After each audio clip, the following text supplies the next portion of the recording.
Bonsoir, mes amis.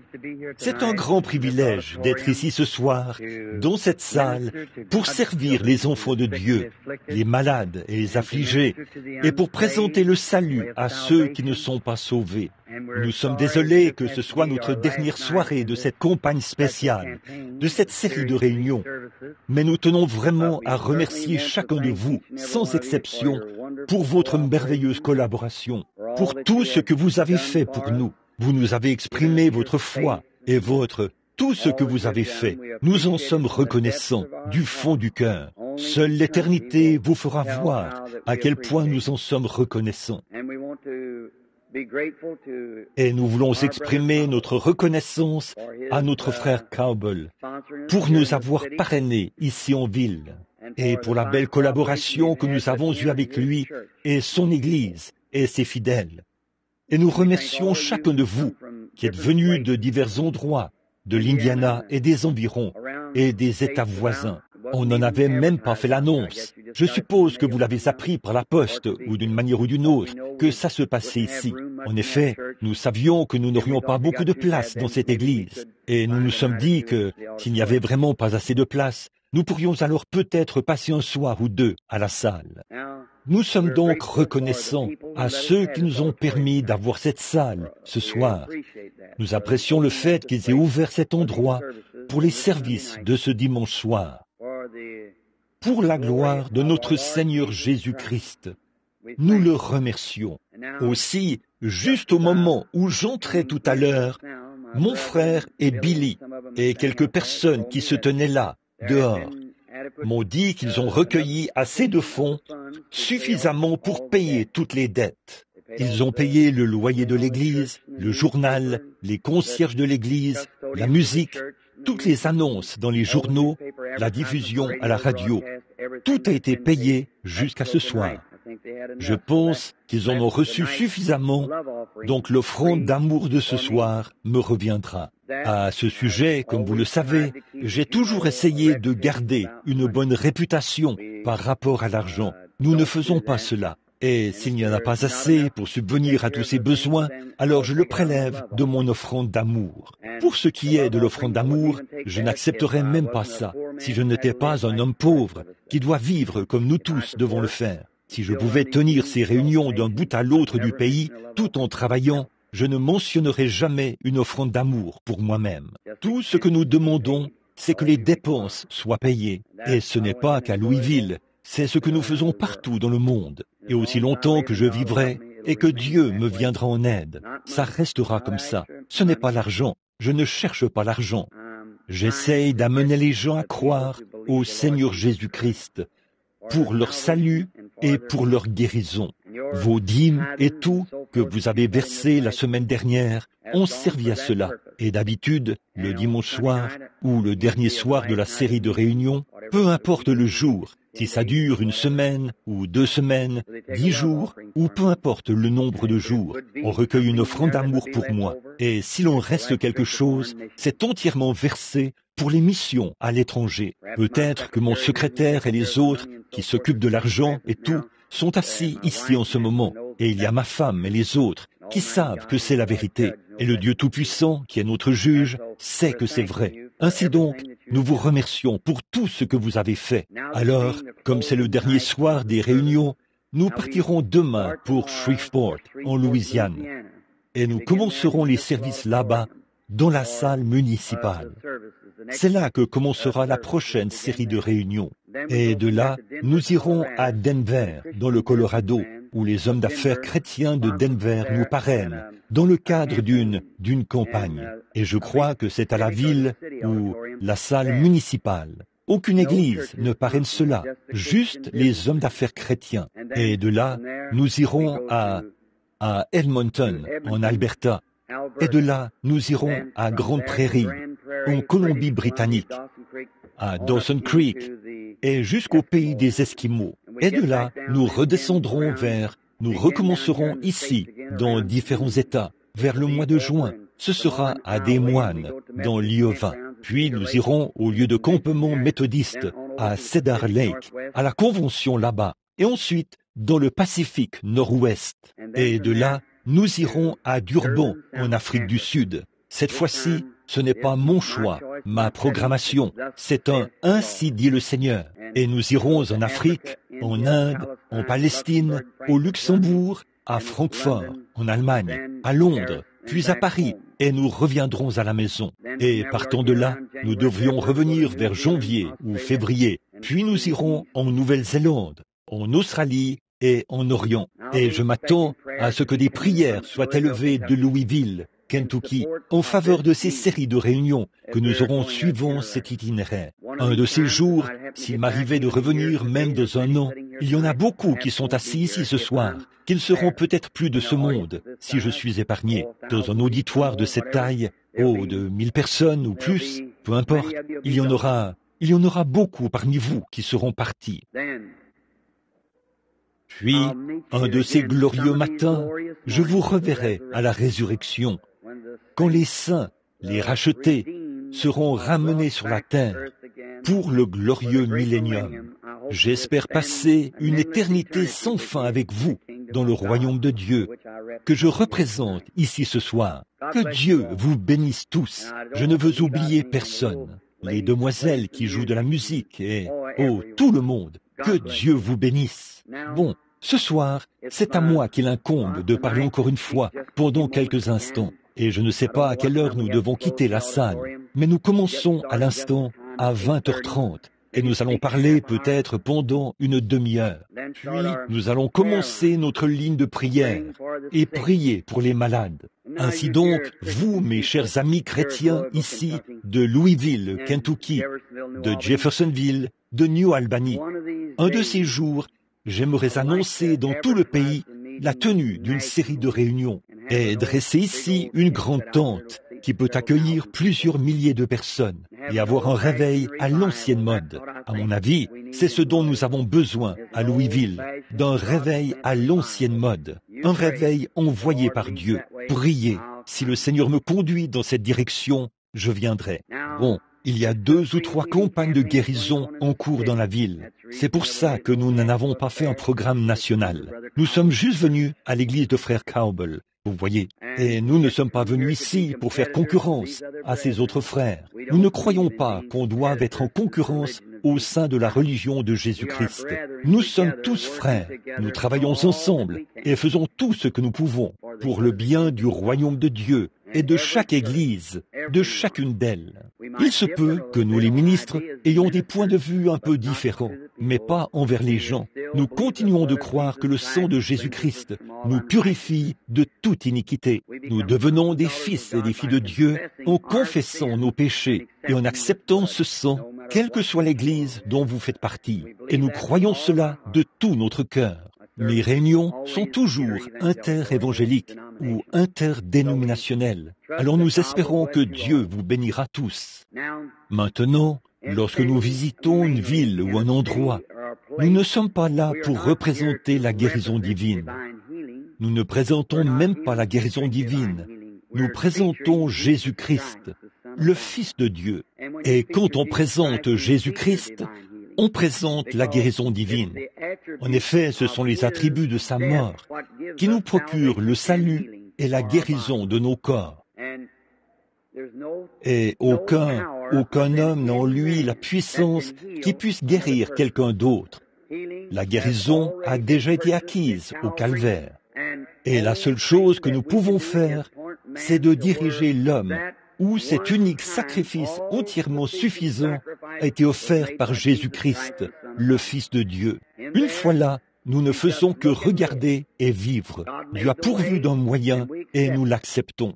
Un ministre ne pourrait pas sauver qui que ce soit. Il ne peut que prêcher l'Évangile s'il est loin du Saint-Esprit et diriger les gens vers l'endroit où ils ont été sauvés. Ils ont été sauvés il y a 1900 ans au calvaire.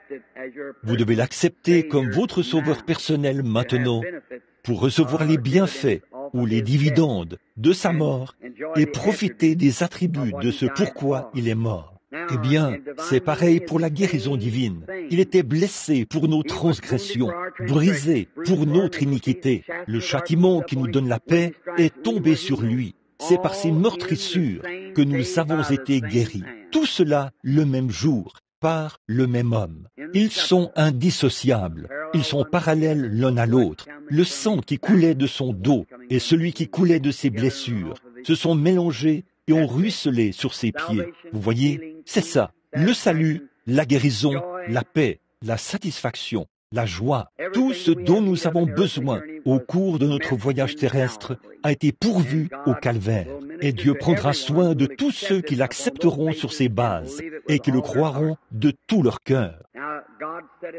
Là, Dieu a placé dans l'Église des docteurs, des apôtres, des prophètes, des dons de guérison et, toutes sortes de dons. Il les a placés dans l'Église pour le perfectionnement de l'Église, pour rassembler l'Église. Et maintenant, les jours ont passé depuis la première génération des apôtres. Ils avaient tous les 9 dons qui étaient à l'œuvre dans l'Église. À la 2e génération, ils ont commencé à se refroidir. À la 3e génération, presque tout avait disparu. Ensuite, il y a eu les 1500 ans de l'âge des ténèbres. Puis, il y a eu la réforme. Après la réforme, il y a eu la sanctification. Après la justification, il y a eu John Wesley qui prêchait la sanctification. C'est là qu'il y a eu Calvin, Knox et tous ceux qui sont apparus jusqu'à la Pentecôte, des Nazaréens, cet âge-là. Et maintenant, nous avançons tout droit vers un autre grand âge qui vient pour l'enlèvement de l'Église. Et là, nous vivons au jour de la restauration des dons. Cela a chopé beaucoup de leurs grandes et belles églises. Cela a fait reculer les Nazaréens. Cela fait de beaucoup de pentecôtistes des fanatiques. Mais Dieu continue quand même à avancer, à apporter la foi de l'enlèvement à son Église. C'est vrai. Donc, ce soir, je représente cette foi-là, la foi qui était transmise aux saints une fois pour toutes, sous la forme d'un don divin. Et, à mon avis, les dons et les appels, non pas à mon avis, mais la Bible dit que les dons et les appels sont sans repentir. Il n'y a rien que vous puissiez faire à ce sujet. Vous ne pouvez pas faire en sorte que vous ayez des yeux bleus alors que vous avez des yeux bruns. Vous êtes simplement ce que vous êtes par la grâce de Dieu. Vous ne pouvez même pas venir si Dieu ne vous appelle pas premièrement. Vous ne pouvez pas chercher Dieu si Dieu ne vous cherche pas premièrement. Et s'il ne vous appelle pas, nul ne peut venir à moi si mon Père ne l'attire. Donc, Dieu cherche. Dieu a placé dans l'Église.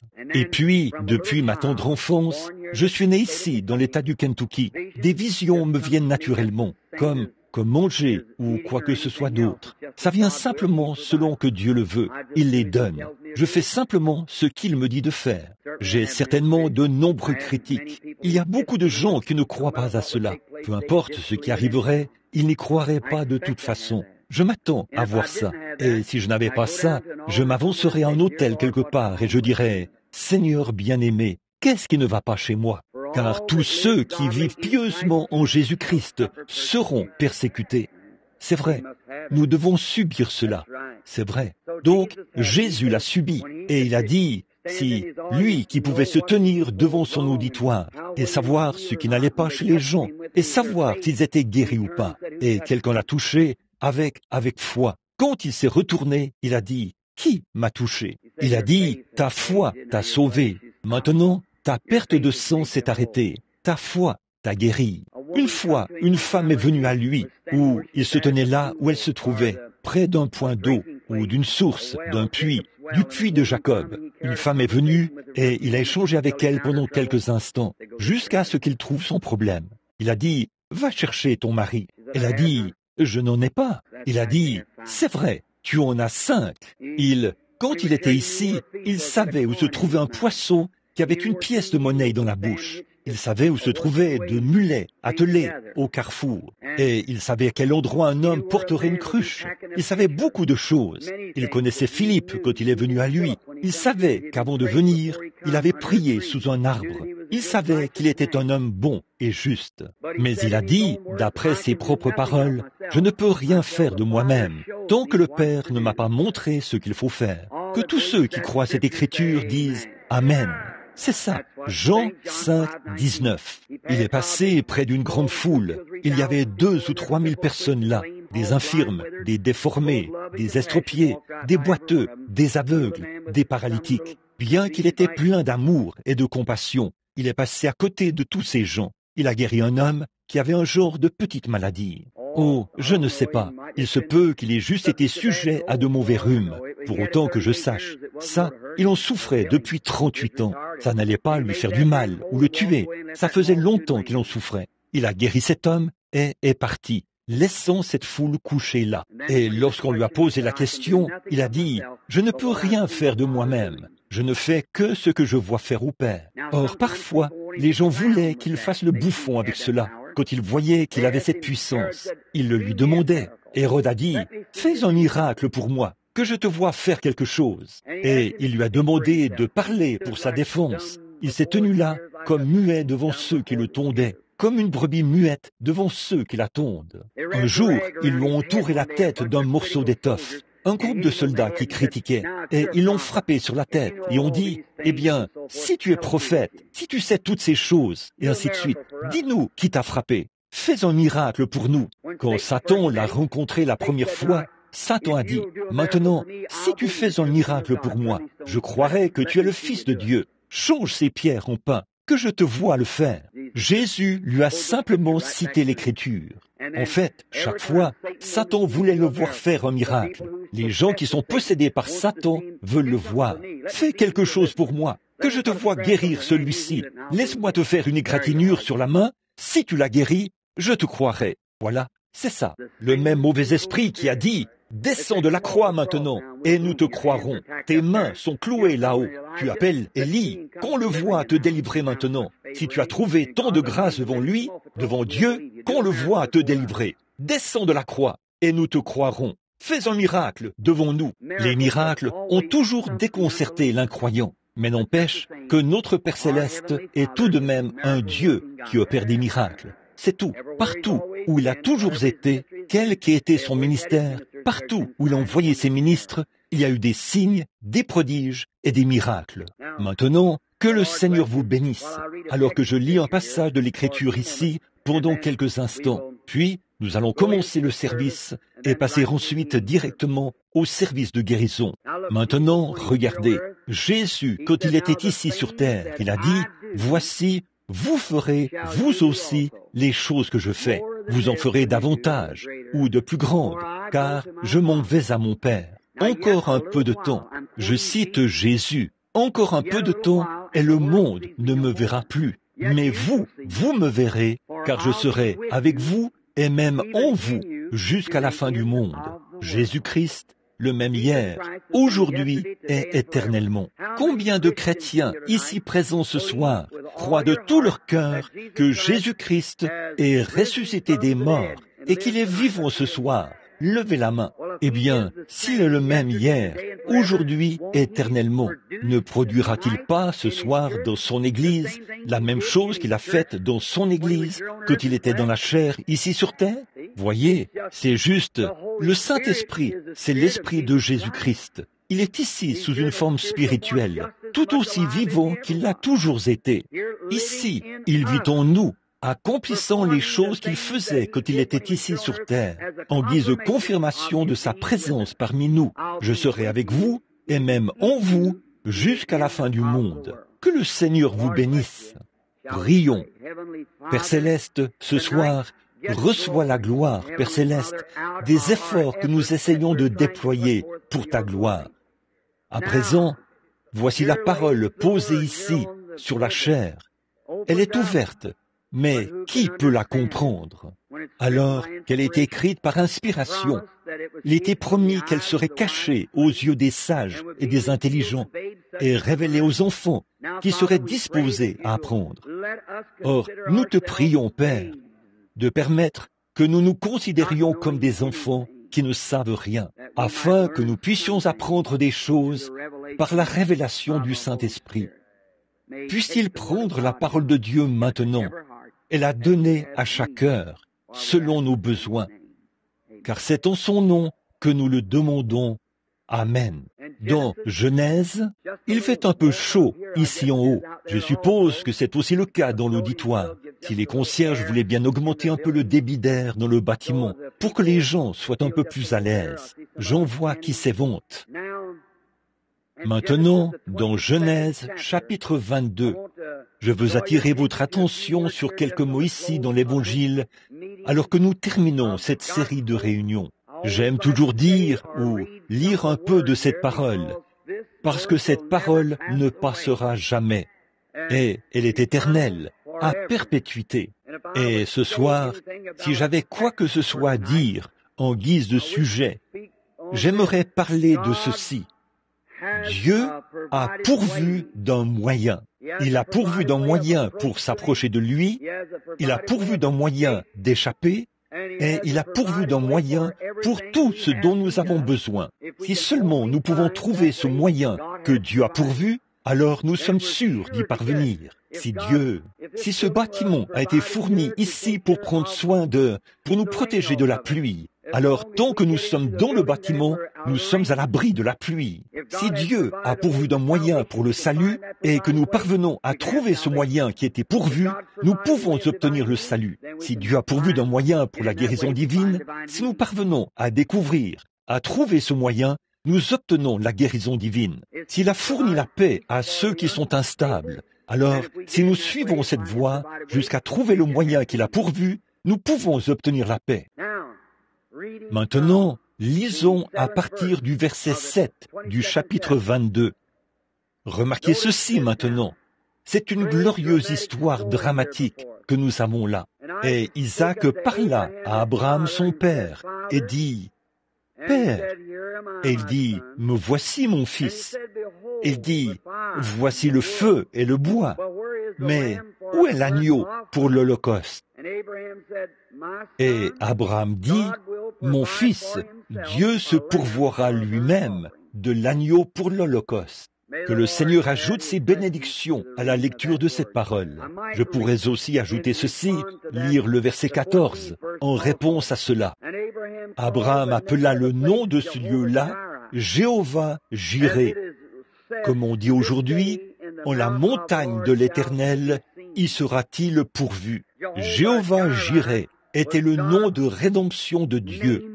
Dieu, le mot Jéhovah Jireh signifie « Dieu se pourvoira lui-même du sacrifice ». Autrement dit, Dieu préparera un moyen. Eh bien, Dieu avait 7 noms composés en rapport avec la rédemption. Jéhovah Jireh, Jéhovah Manassé, Jéhovah Rapha, celui qui guérit. Et tous ces différents noms composés qu'il portait, ce qu'il était, qui représentait ce qu'il était pour les gens.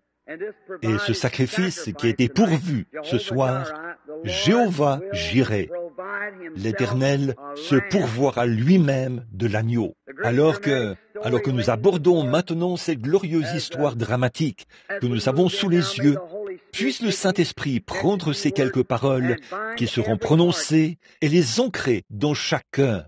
Maintenant, ce soir, c'est le dernier soir de la série de réunions et je veux que chacun de vous m'accorde toute son attention et écoutez attentivement maintenant. Nous essayons de remporter la plus grande victoire de cette série de réunions. C'est le dernier soir.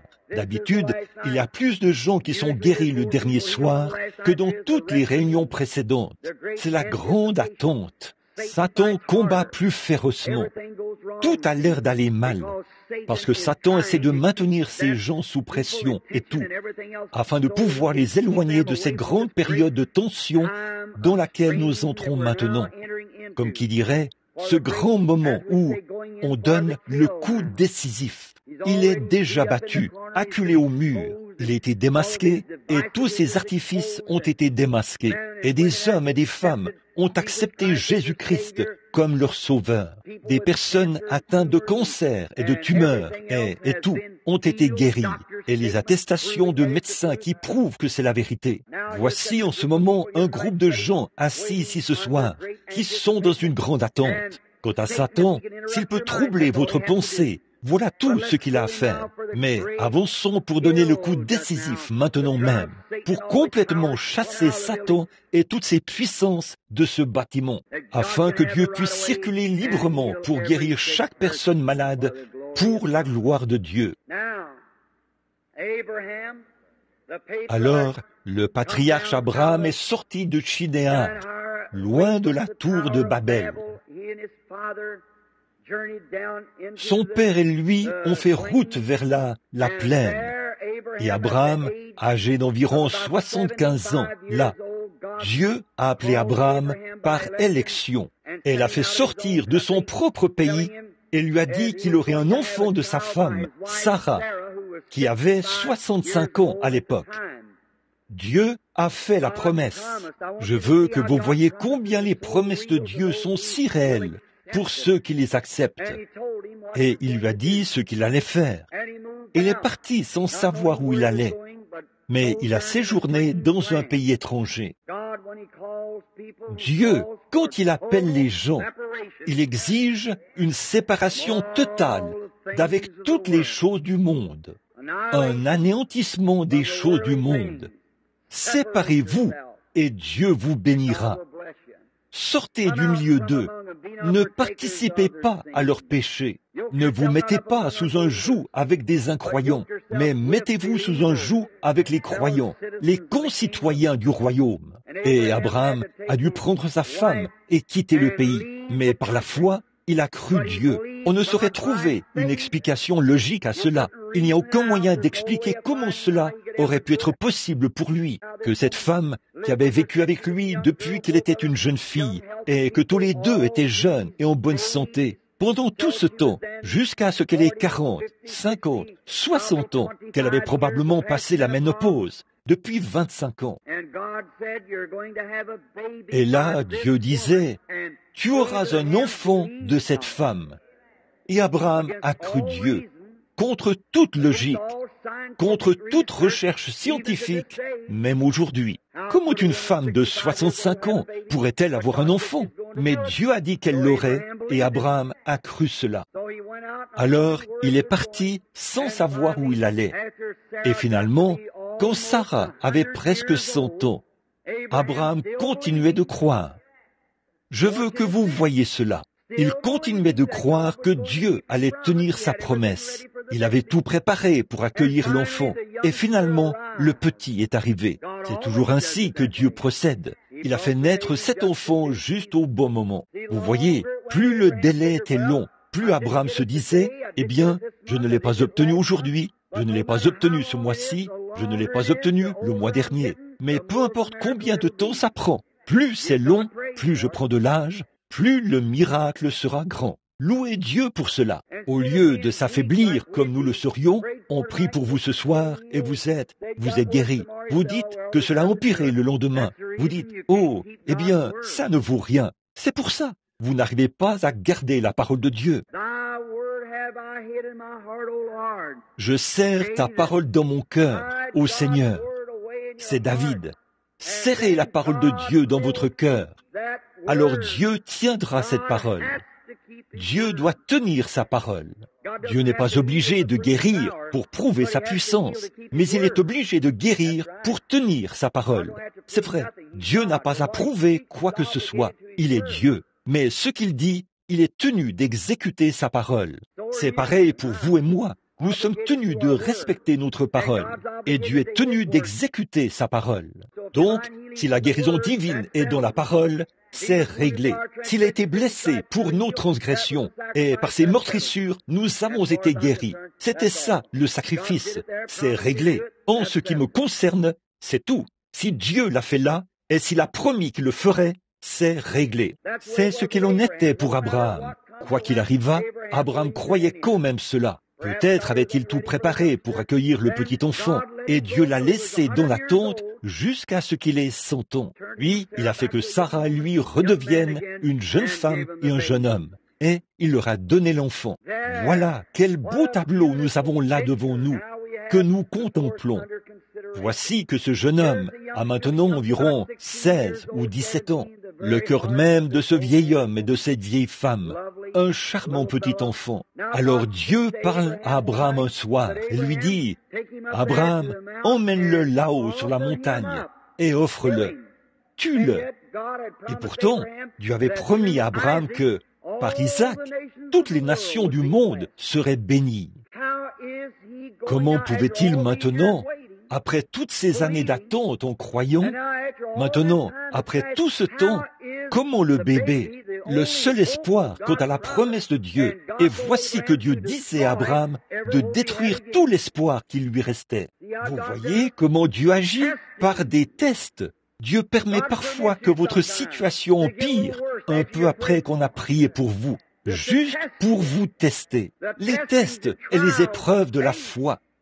Mais celui qui persévère, voilà, c'est ça. Tenez bon, prenez Dieu au mot, croyez-en chaque parole. Peu importe ce que quoi que ce soit d'autre dit ou fait, croyez cela quand même. Quelles que soient les circonstances, croyez Dieu quand même.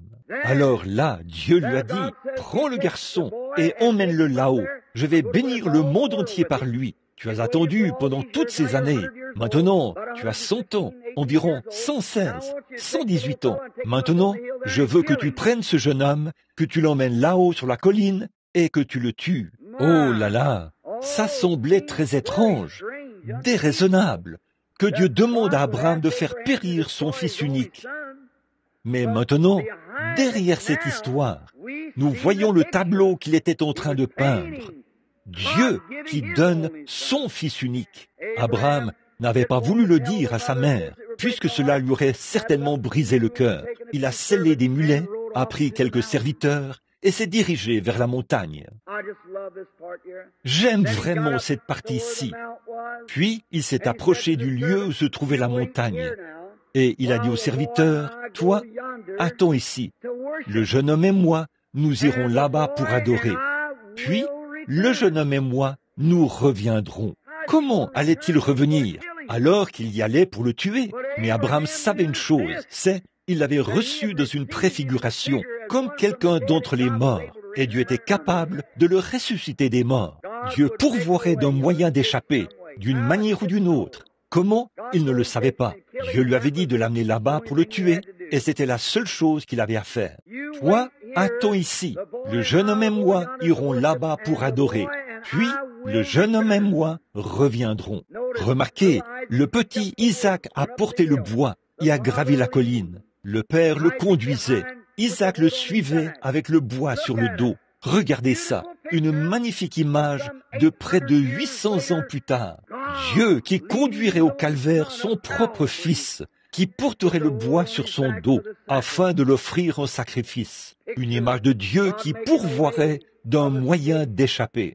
Eh bien, lorsqu'Abraham est arrivé au sommet de la montagne, il a roulé les pierres et les a rassemblées. Il a bâti un autel, y a disposé le bois. Le petit garçon a dit, « Père ?»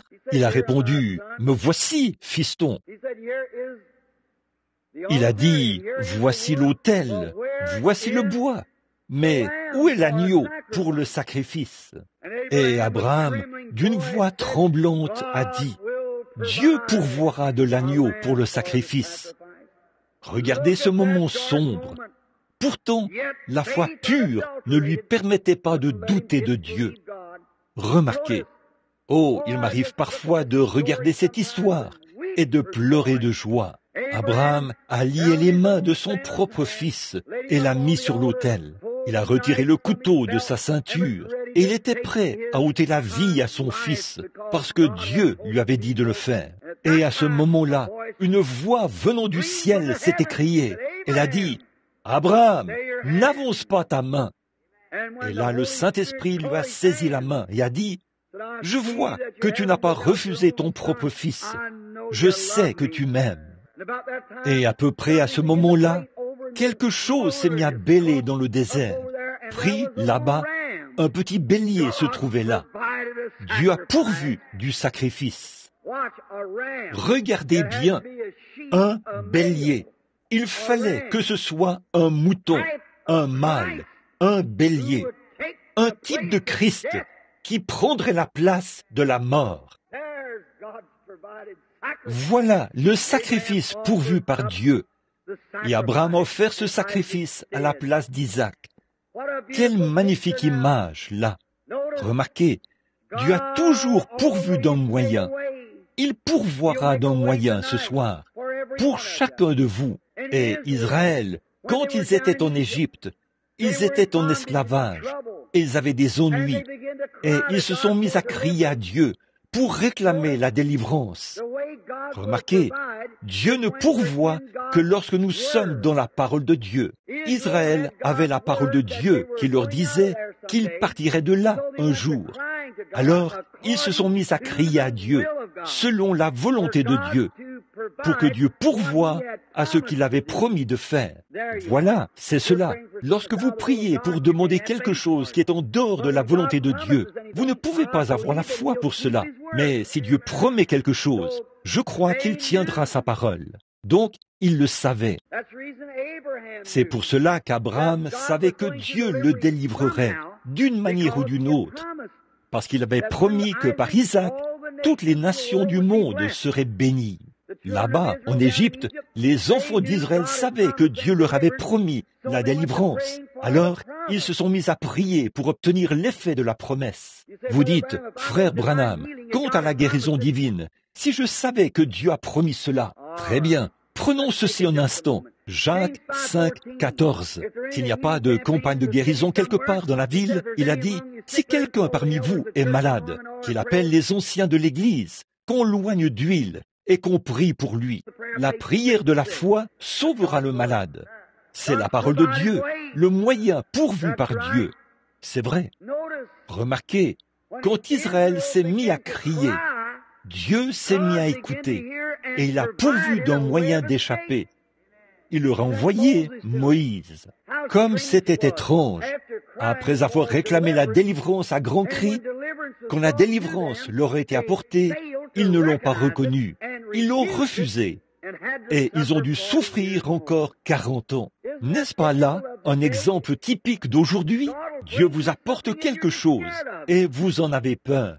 Dieu vous a envoyé le Saint-Esprit. À vous qui n'aimiez pas ces églises formalistes, les religions ritualistes, Dieu vous a envoyé le Saint-Esprit. Un grand nombre de ces gens en ont peur. Un soir, les disciples étaient sur le point de faire naufrage dans un petit bateau qui ballottait sur la mer, et ils ont appelé à l'aide.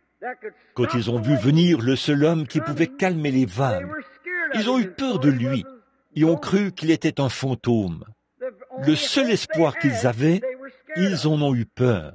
Il y a des hommes et des femmes assis ici ce soir qui ont le cancer, qui souffrent du cœur, de maladies dangereuses, sans doute. Et le seul espoir que vous avez, après que votre médecin fait tout son possible, vous avez simplement peur de tendre la main pour lui faire confiance.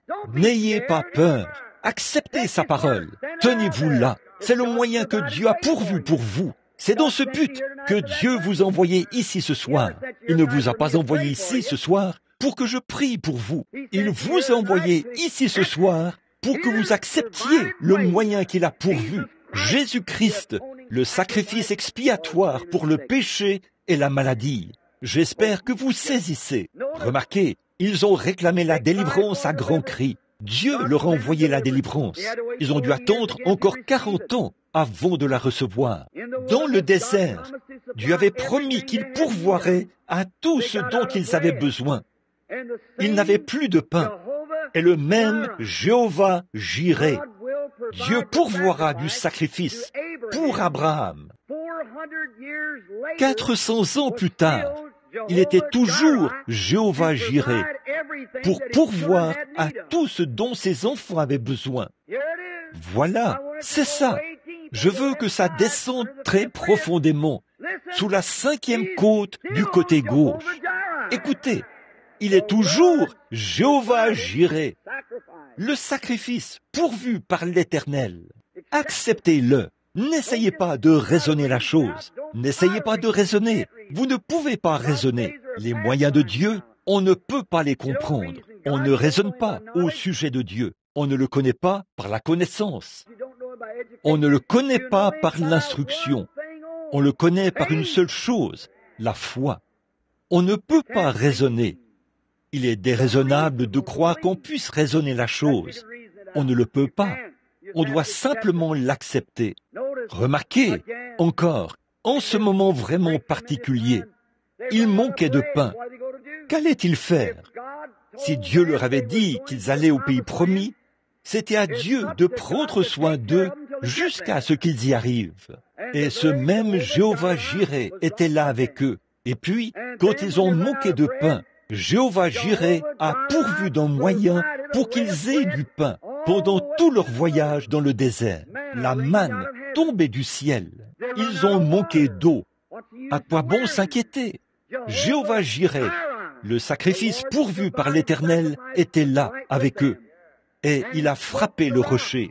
À partir de ce moment-là, ils lui ont parlé, et l'eau a coulé en abondance. Ils ont abreuvé tout leur bétail, des milliers de litres d'eau coulaient par seconde, jaillissant d'un rocher dans un désert aride. C'est irrationnel, n'est-ce pas? Mais Dieu a pourvu. Ne raisonnez pas sur la façon dont il s'y prend. Il le fait simplement parce qu'il a dit qu'il le ferait.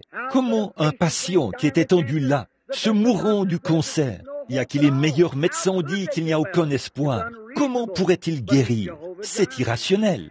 Mais il est Jéhovah Jireh, le sacrifice pourvu par l'Éternel. Comme c'est beau. Un jour, la maladie a frappé dans le camp. Il n'avait probablement pas de médecin ni de traitement. Qu'est-ce que Moïse était là, avec tout ce groupe de gens. Ils étaient environ 2 millions, vieux et jeunes, des malades et tout. Quand ils sont sortis du désert, il n'y avait pas un seul infirme parmi eux. Mais là, remarquez, quand ils ont péché pendant qu'ils étaient dans le désert et que les serpents se sont mis à les mordre, ils ne pouvaient rien faire. Et Dieu, lorsque Moïse lui a parlé, il a pourvu d'une expiation. Il a dit à Moïse, va chercher un morceau d'airain, fais-en un serpent et place-le sur une perche. Il arrivera que quiconque regardera ce serpent se rétablira. C'est encore un beau type. L'airain, le serpent lui-même, signifiait le péché déjà jugé. En Éden, il avait déjà été jugé lorsque Dieu avait prononcé le jugement contre le serpent. L'airain représente le jugement divin sur l'autel d'airain où les corps des animaux étaient brûlés, après que le sang avait été prélevé tous les jours à 9 heures, à midi et à 15 heures. Des litres de sang étaient répandus sur cet autel, au-dessus des corps des animaux morts, et de la fumée noire s'élevait. Chaque juif en Palestine se prosternait et levait les mains au ciel. Et au fur et à mesure que cette fumée montait, ses prières l'accompagnaient. Très bien, le jugement divin. Les corps brûlaient sur un autel d'airain, exactement comme en Israël, quand Akab avait fait pécher Israël. Élie est allé scruter les cieux. 3 ans et 6 mois s'étaient écoulés sans pluie. Il a dit, ça ressemble à de l'airain, le jugement divin. Dans Apocalypse, quand ils ont vu Jésus, dans Apocalypse 1, ses pieds ressemblaient à de l'airain, le jugement divin. Le serpent représentait le jugement divin pour apaiser Dieu. Ces jugements sont divins. Et puis, la perche représentait la croix, et le serpent représentait Jésus, le bien-aimé Seigneur Jésus. Il est descendu et a été fait péché. Dieu lui-même s'est révélé dans un corps rendu semblable à une chair de péché, pour ôter du monde la maladie et le péché. Comme c'est beau! Et là, il a pourvu d'un moyen. Jésus a dit, de même que Moïse éleva le serpent d'airain dans le désert, il faut que le Fils de l'homme soit élevé. Maintenant, pourquoi le serpent d'airain était-il élevé? Pour plus d'une raison. Ils avaient péché et ils étaient malades. Bon, donc, Jésus a été élevé, blessé pour nos transgressions. C'est par ses meurtrissures que nous sommes guéris. Plus d'une raison. Et ce soir, que Christ guérisse les malades est encore tout aussi réel que ça l'est de sauver les pécheurs. Un miracle qui est beaucoup plus grand pour lui que de sauver un pécheur, c'est qu'il doit changer ses manières de faire. Ce qui est certain, c'est qu'une fois changé, il saura comment croire Dieu au sujet de sa guérison. Vous voyez ce que je veux dire? Rapidement, un autre beau type qui me vient à l'esprit, c'est dans le livre de Ruth. Beaucoup d'entre vous survolent ce livre sans réfléchir. Vous ne réfléchissez pas à ce que cela signifie. Dans tout l'Ancien Testament, c'est l'une des plus belles histoires qui présente un type de Christ. Dans le premier chapitre du livre de Ruth, Naomi, Le mot Naomi signifie agréable. Elle, son mari et ses 2 fils ont quitté la Palestine, un type de l'Église. Ils ont quitté la Palestine et sont allés au pays de Moab. Et là, ils se sont installés hors de leur patrie. C'est le symbole de la rétrogradation, comme Israël l'a fait. Tout Juif qui quittait la Palestine était en dehors de la volonté du Seigneur. Dieu avait donné la Palestine aux Juifs et il leur avait dit « Demeurez-y ». Et Ruth est sortie, ou non pas Ruth, mais Naomi. Puis ses 2 fils se sont mariés et tous les hommes sont morts, son mari et ses 2 fils. Elle a entrepris de retourner chez elle. Ses belles-filles ont fait un bout du chemin avec elle.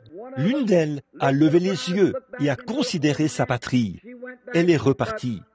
Mais Ruth, la Moabite, elle a refusé de retourner. Elle aimait sa belle-mère. Elle a dit, « Retournez vers votre peuple, je suis vieille, et même si j'avais d'autres enfants, eh bien, vous connaissez les lois, comment les choses se faisaient à cette époque-là, vous qui étudiez la Bible. » Elle a dit, « Si j'avais un enfant, vous seriez trop vieille pour lui quand il aurait grandi. Donc, retournez et vous pourrez vous remarier. » Oh, j'aime ça. Naomi, là, le type de l'Église juive. Ruth, le type de l'Église des nations. Remarquez, voici qu'elle revient maintenant. Voyez, Ruth, qui était une femme des nations, une adoratrice païenne, a regardé en arrière et a dit, « J'irai avec toi. Où tu vivras, je vivrai. Où tu mourras, je mourrai. Où tu seras enterré, je serai enterré. Ton Dieu sera mon Dieu. » Ça, c'est l'Église des nations qui accepte le salut par Jésus-Christ, notre Seigneur. Remarquez, quelle belle image. Là, j'aurais aimé qu'on ait du temps. Le chapitre 2 du livre de Ruth révèle le moment de son retour.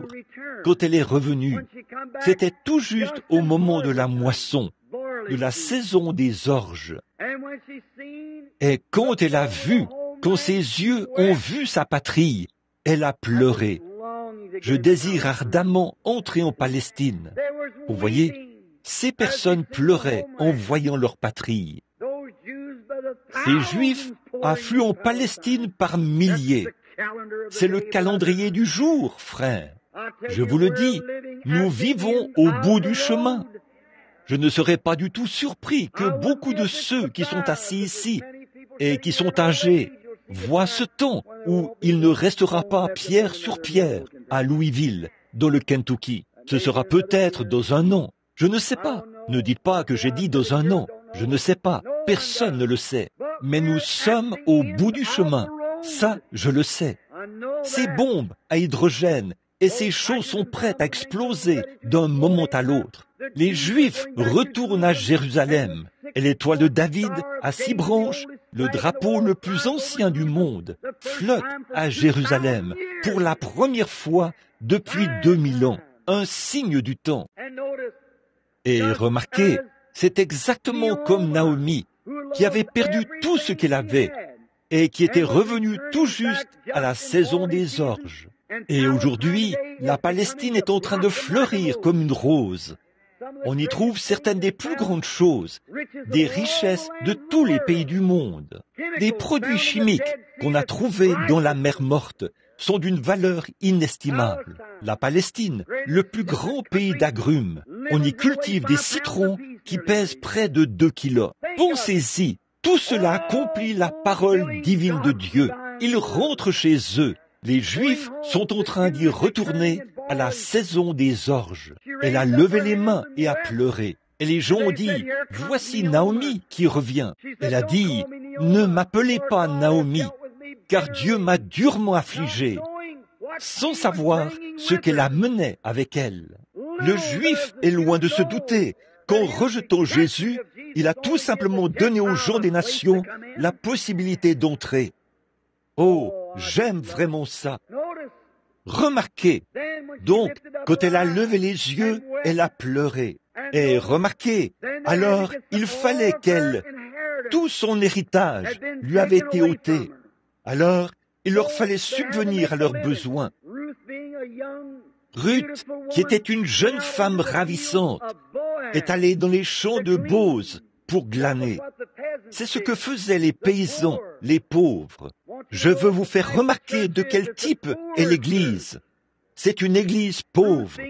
Ruth, qui était un type de l'épouse des nations, là, elle marchait derrière les moissonneurs pour ramasser quelques pailles qui contenaient du blé, l'égrener comme ça et le mettre dans un sac pour subvenir à leurs besoins. Elle glanait, pieds nus, dans les champs de Bose.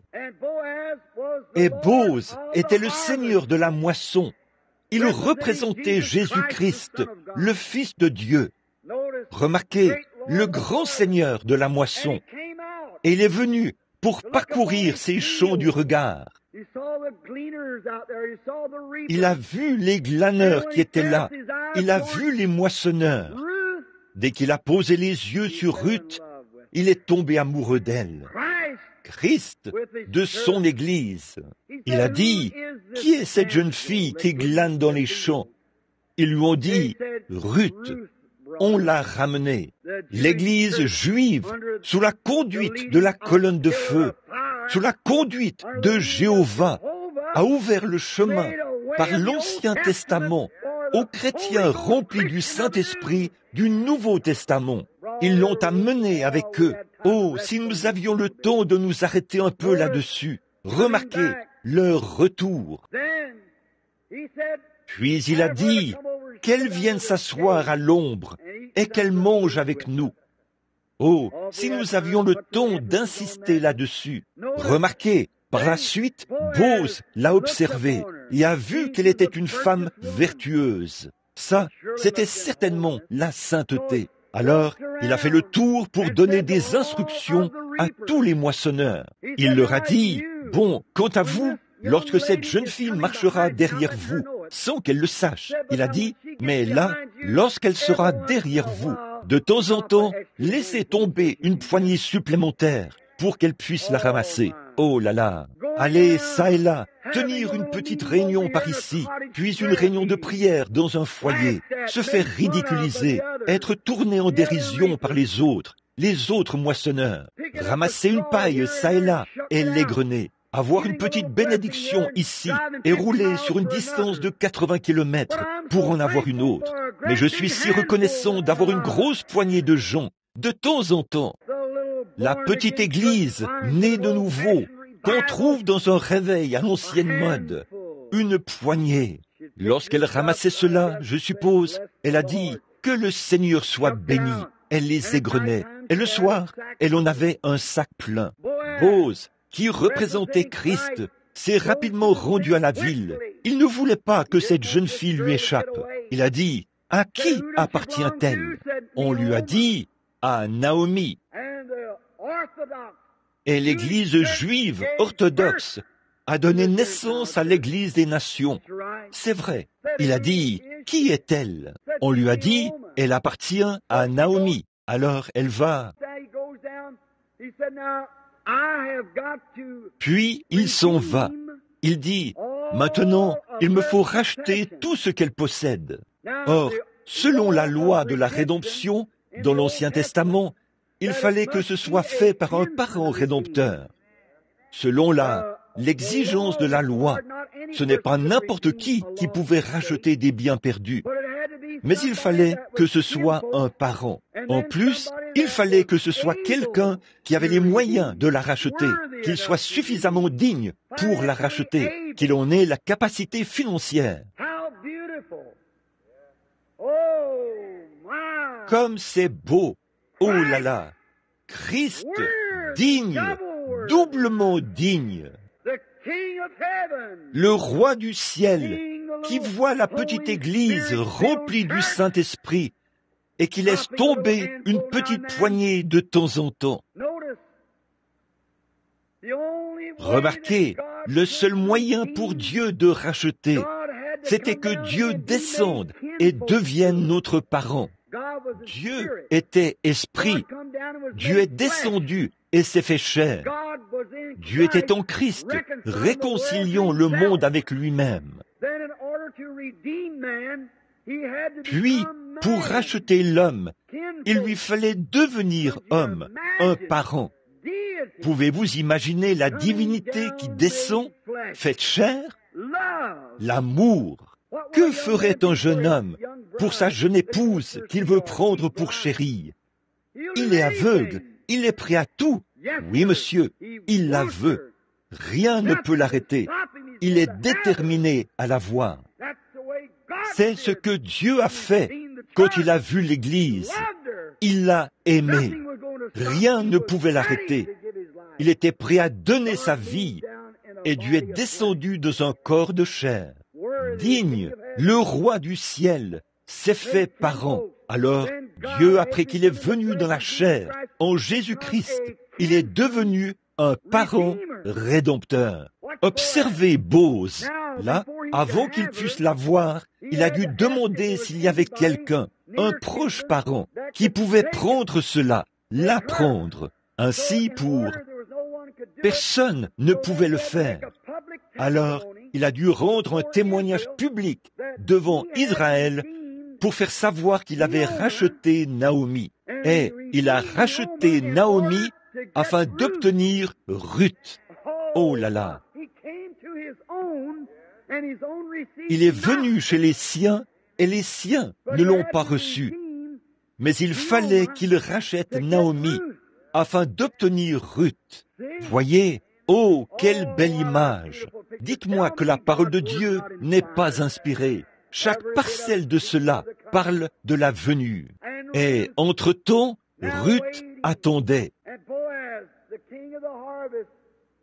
Et Bose, le roi de la moisson, ou le seigneur de la moisson, est allé hors des portes, a appelé tous les anciens de la ville et a rendu un témoignage public hors de la porte.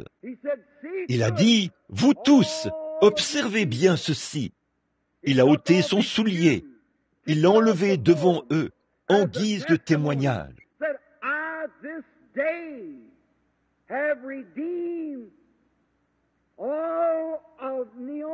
Il a dit, « Aujourd'hui, j'ai racheté tout l'héritage perdu de Naomi, et aujourd'hui, tout ce qu'elle possédait m'appartient. » Oh là là, préparez-vous, je vais lancer quelque chose.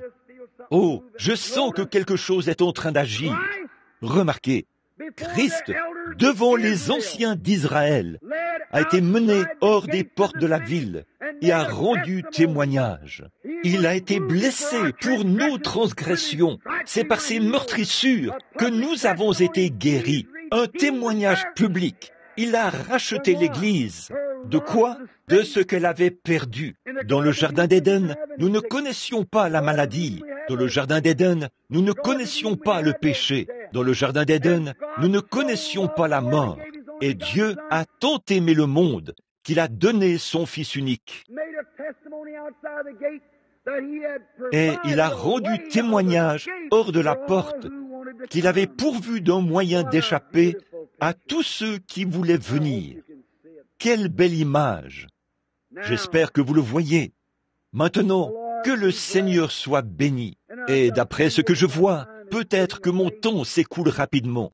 Dieu a pourvu d'un moyen, et il l'a fait en Jésus-Christ.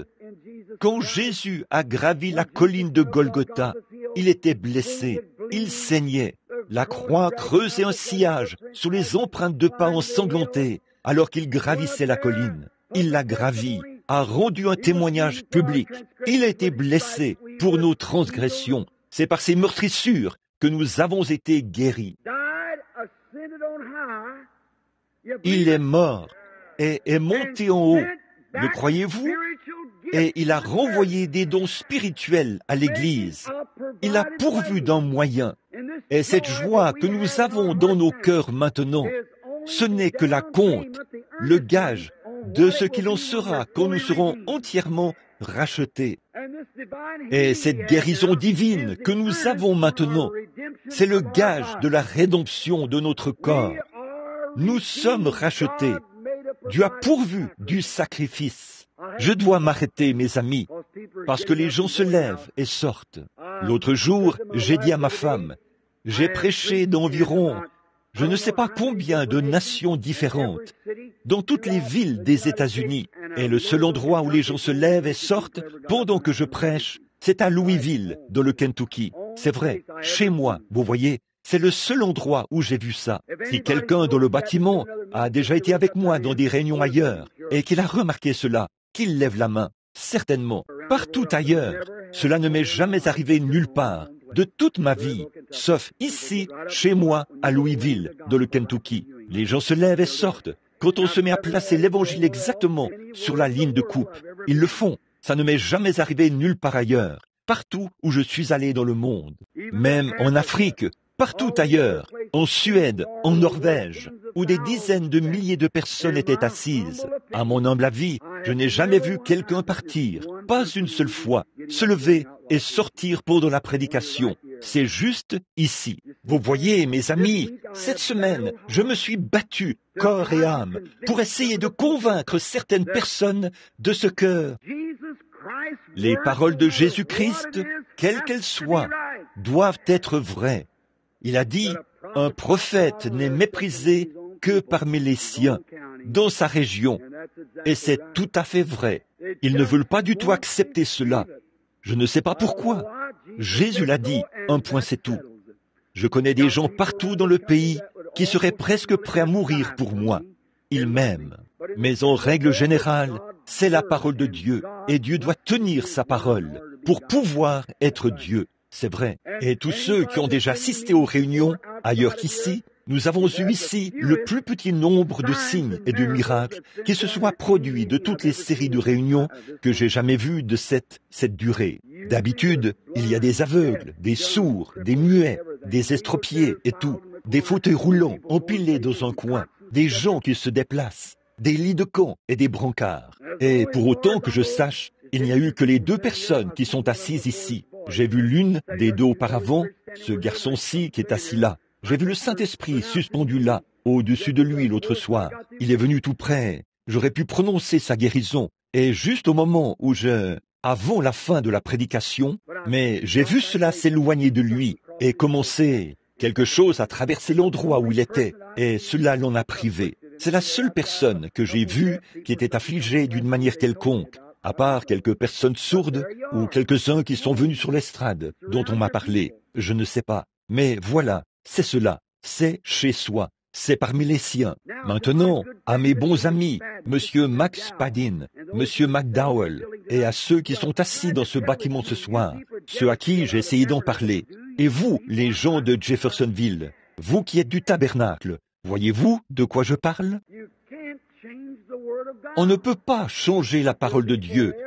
Il en sera ainsi pour toujours, parce que Jésus l'a dit. Alors vous, qui me suppliez de revenir au tabernacle, voyez-vous pourquoi? Où il y a probablement eu 50 personnes qui ont été sauvées ici cette semaine, au cours du réveil. Peut-être pas autant que ça, peut-être pas 10, pour autant que je sache, alors que d'ordinaire, en 8 jours ailleurs, on en aurait eu des centaines et des centaines et des centaines. Vous voyez la différence? C'est chez soi, c'est parmi les siens. Ce n'est pas parce qu'ils ne m'aiment pas, mais parce que Jésus l'a dit. Et quand il est allé chez les siens, la seule chose qu'il a pu faire a été d'imposer les mains à quelques malades et de les guérir. Il n'a pu accomplir de miracle. Pas vrai? Là, je cite l'Écriture. Et c'est comme ça que ça doit être. C'est vrai. Ce n'est pas moi, après tout. C'est lui. C'est vraiment lui. Si j'étais un guérisseur, j'ai un frère couché à l'hôpital ce soir, et Dieu me l'a montré il y a 1 an. Et je suppose qu'il y a ici même 200 personnes qui sont témoins de ce que ce jeune homme se portait bien et était en bonne santé. Mais Dieu a envoyé une vision et a dit, il va partir. Et peu importe ce qui va se passer, il va partir. Le médecin a dit il n'y a pas longtemps, nous pouvons le sauver, mais ils ne l'ont pas fait. Et ils ne le feront pas. J'ai vu le Saint-Esprit venir montrer la vision, marquer sa tombe et dire, c'est lui le prochain. C'est comme ça que ça se passera. Combien m'ont entendu le dire il y a très très très longtemps? Levez la main. C'est vrai, quand ce jeune homme était grand, robuste et en bonne santé, il doit partir, c'est tout. Comment? Si j'étais un guérisseur, je le guérirais. C'est mon propre frère. Mais une fois que Dieu l'a dit, Dieu tiendra sa parole. Et c'est pour ça que je sais ce qu'est l'ainsi dit le Seigneur. Je mourrai par cela, car c'est la parole de Dieu, et il la tiendra. Il a pourvu d'un moyen, et je suis heureux de l'accepter ce soir. C'est le Seigneur Jésus-Christ. Pas vous, que ces bénédictions éternelles reposent sur vous. Et je le répète, le sacrifice pourvu par Dieu ce soir, le moyen d'échapper, c'est par Jésus-Christ. Alors Jésus-Christ a pourvu d'une église pour les incroyants, afin qu'ils puissent venir voir la manifestation de sa résurrection et savoir sans l'ombre d'un doute qu'il est ressuscité des morts. Jésus est ressuscité des morts. Il a pourvu d'un moyen pour que celui qui veut puisse regarder et vivre. Mais si vous refusez de regarder, qu'est-ce qui vous reste si ce n'est la mort? Jésus a dit, si vous ne croyez pas que je suis celui-là, vous mourrez dans votre péché. C'est vrai. Mes amis, j'ai toujours essayé de garder l'équilibre sur le chemin. Si vous poussez très loin dans le formalisme et que vous êtes formaliste et ritualiste au possible, les gens s'accrochent à ça. Puis, si vous ne faites pas attention, vous passerez à l'autre extrême et vous serez fanatique au possible. Mais il y a un milieu de la route où le véritable évangile, l'évangile saint et équilibré est prêché. Et Dieu descend là et confirme la vérité. Étroite est la porte, resserrez le chemin, mais il y en aura peu qui les trouveront. Très bien. Quant à vous, le petit groupe de gens ici ce soir, qui êtes assis ici, puisse l'amour de Dieu vous couvrir ce soir. Et surtout les malades, ceux qui ont des besoins. Je prie qu'il n'y en ait pas un seul d'entre vous qui reparte chez lui sans être rétabli. Si je pouvais faire quoi que ce soit à ce sujet, je le ferais volontiers, mais je ne peux pas le faire. La seule chose que je puisse faire, c'est de vous le représenter au moyen d'un don divin. Maintenant, si je dis la vérité, que Dieu a pourvu du sacrifice, et ce sacrifice, Jéhovah Jireh, était Jésus-Christ. Et tous les 7 noms composés en rapport avec la rédemption se trouvaient en Jésus-Christ. Jéhovah Jireh, le sacrifice pourvu par l'Éternel. Jéhovah Rapha, l'Éternel qui guérit tes maladies. Et Jéhovah, la bannière. Et tous les autres, ces 7 noms composés, étaient tous en Jésus-Christ. Et c'est là que tous les types et toutes les ombres de l'Ancien Testament se retrouvent en Jésus-Christ. Il a payé le prix suprême. Il est monté en haut. Et ce soir, il a renvoyé le Saint-Esprit qui est le moyen pourvu par Dieu afin que vous échappiez. Nous ayons le temps d'aborder cela. Je peux voir les mages qui chargent rapidement leurs chameaux. « Où vas-tu, chérie ?» lui demande sa femme. « Je vais voir le jeune roi qui est né, tout là-bas, en Palestine. » « Eh bien, tu n'as même pas pris ta boussole. » Il a dit, « Je n'ai pas besoin de boussole. Comment feras-tu pour traverser les déserts, les vallées et les collines sans boussole ?» Il lui a montré l'étoile et a dit, « Je vais suivre le moyen pourvu par Dieu. » L'étoile l'a conduit directement à Jésus. Et écoutez, avant que nous terminions, Dieu a pourvu d'un moyen ici ce soir. Ce n'est ni par l'Église, ni par la théologie, mais c'est par le Saint-Esprit qu'il vous conduira au moyen pourvu par Dieu pour votre sanctification, pour la guérison de votre corps, pour le baptême du Saint-Esprit, pour la joie, la paix et tout ce dont vous avez besoin. Jésus-Christ est le sacrifice pourvu par Dieu. Et je dis qu'il est ressuscité des morts, est monté en haut et a renvoyé le Saint-Esprit, le moyen pourvu par Dieu pour conduire l'Église. Il a dit, « Il ne parlera pas de lui-même, mais il rendra témoignage de moi, a dit Jésus. Et quand il viendra, il vous rappellera ces choses, et il vous annoncera les choses à venir. Car vous ferez, vous aussi, les choses que je fais. Le monde ne le verra pas, mais vous le verrez. Je serai avec vous, et même en vous, jusqu'à la fin de l'âge. » Écoute, Louisville, mon dernier message pour toi. Le sacrifice pourvu par Dieu, c'est Jésus-Christ, celui qui est ressuscité, qui est ici. Il revêt l'Église de la puissance du Saint-Esprit. Voici la lumière, marchez-y. Trouvez le repos pour votre âme et la guérison de vos maladies. Prions. Père céleste, ô Dieu, quand le jour, tout au fond de mon âme, je me pose des questions, puisque je suis amené à me poser des questions en voyant cette grande et belle nation qu'est l'Amérique, et en voyant ces grosses bombes que l'on pose là-bas, de l'autre côté de la mer, des hommes méchants, impies, qui renient Dieu, qui renient le Seigneur Jésus-Christ, le Saint-Esprit, plein de méchanceté, de malice et de toute espèce de stratagème que Satan leur inspire pour détruire ce monde et faire exactement comme tu avais dit qu'il sera, consumé par la chaleur. Même les grands hommes de science dans le monde disent que dans 10 ans, il y aura un anéantissement total. Il ne restera plus personne, rien qui soit vivant sur la terre. Elle aura été balayée par la bombe à hydrogène. Ô Dieu, il y a ici ce soir des hommes et des femmes qui ne sont pas prêts. Cette semaine, tu as été glorieux pour nous. Nous nous sommes assis dans les lieux célestes en Jésus-Christ. Et nous te remercions pour ces bien-aimés saints de Louisville. Ô Dieu, au sortir de cette réunion, puisse-t-il aller partout porter la voix de l'avertissement. Bien-aimé Père Céleste, je te prie d'envoyer ici quelqu'un avec un réveil à l'ancienne mode qui fera tomber les murailles de Louisville. Oh, fais-le, ô Dieu. Puissent beaucoup de bien-aimés être amenés à la connaissance du salut en notre Seigneur Jésus-Christ. J'ai fait de mon mieux, Seigneur Jésus. J'ai fait tout ce que je pouvais faire. J'ai levé la voix contre le péché de toutes mes forces, et tu as été plus que glorieux pour nous. Tu as confirmé chaque parole par des signes et des prodiges. Nous te remercions. Maintenant, Père, pour ce qui est du résultat, nous remettons tout cela entre tes mains. Que ta volonté soit faite. Bénis frère Cowbell, Seigneur, notre frère. Bénis toute son équipe et tous les autres ministres.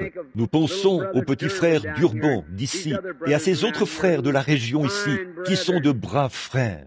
Ils font tout ce qu'ils peuvent pour combattre le péché, la méchanceté, le whisky, la beuverie, la mauvaise conduite, le badinage et tout ce qui accourt dans la ville.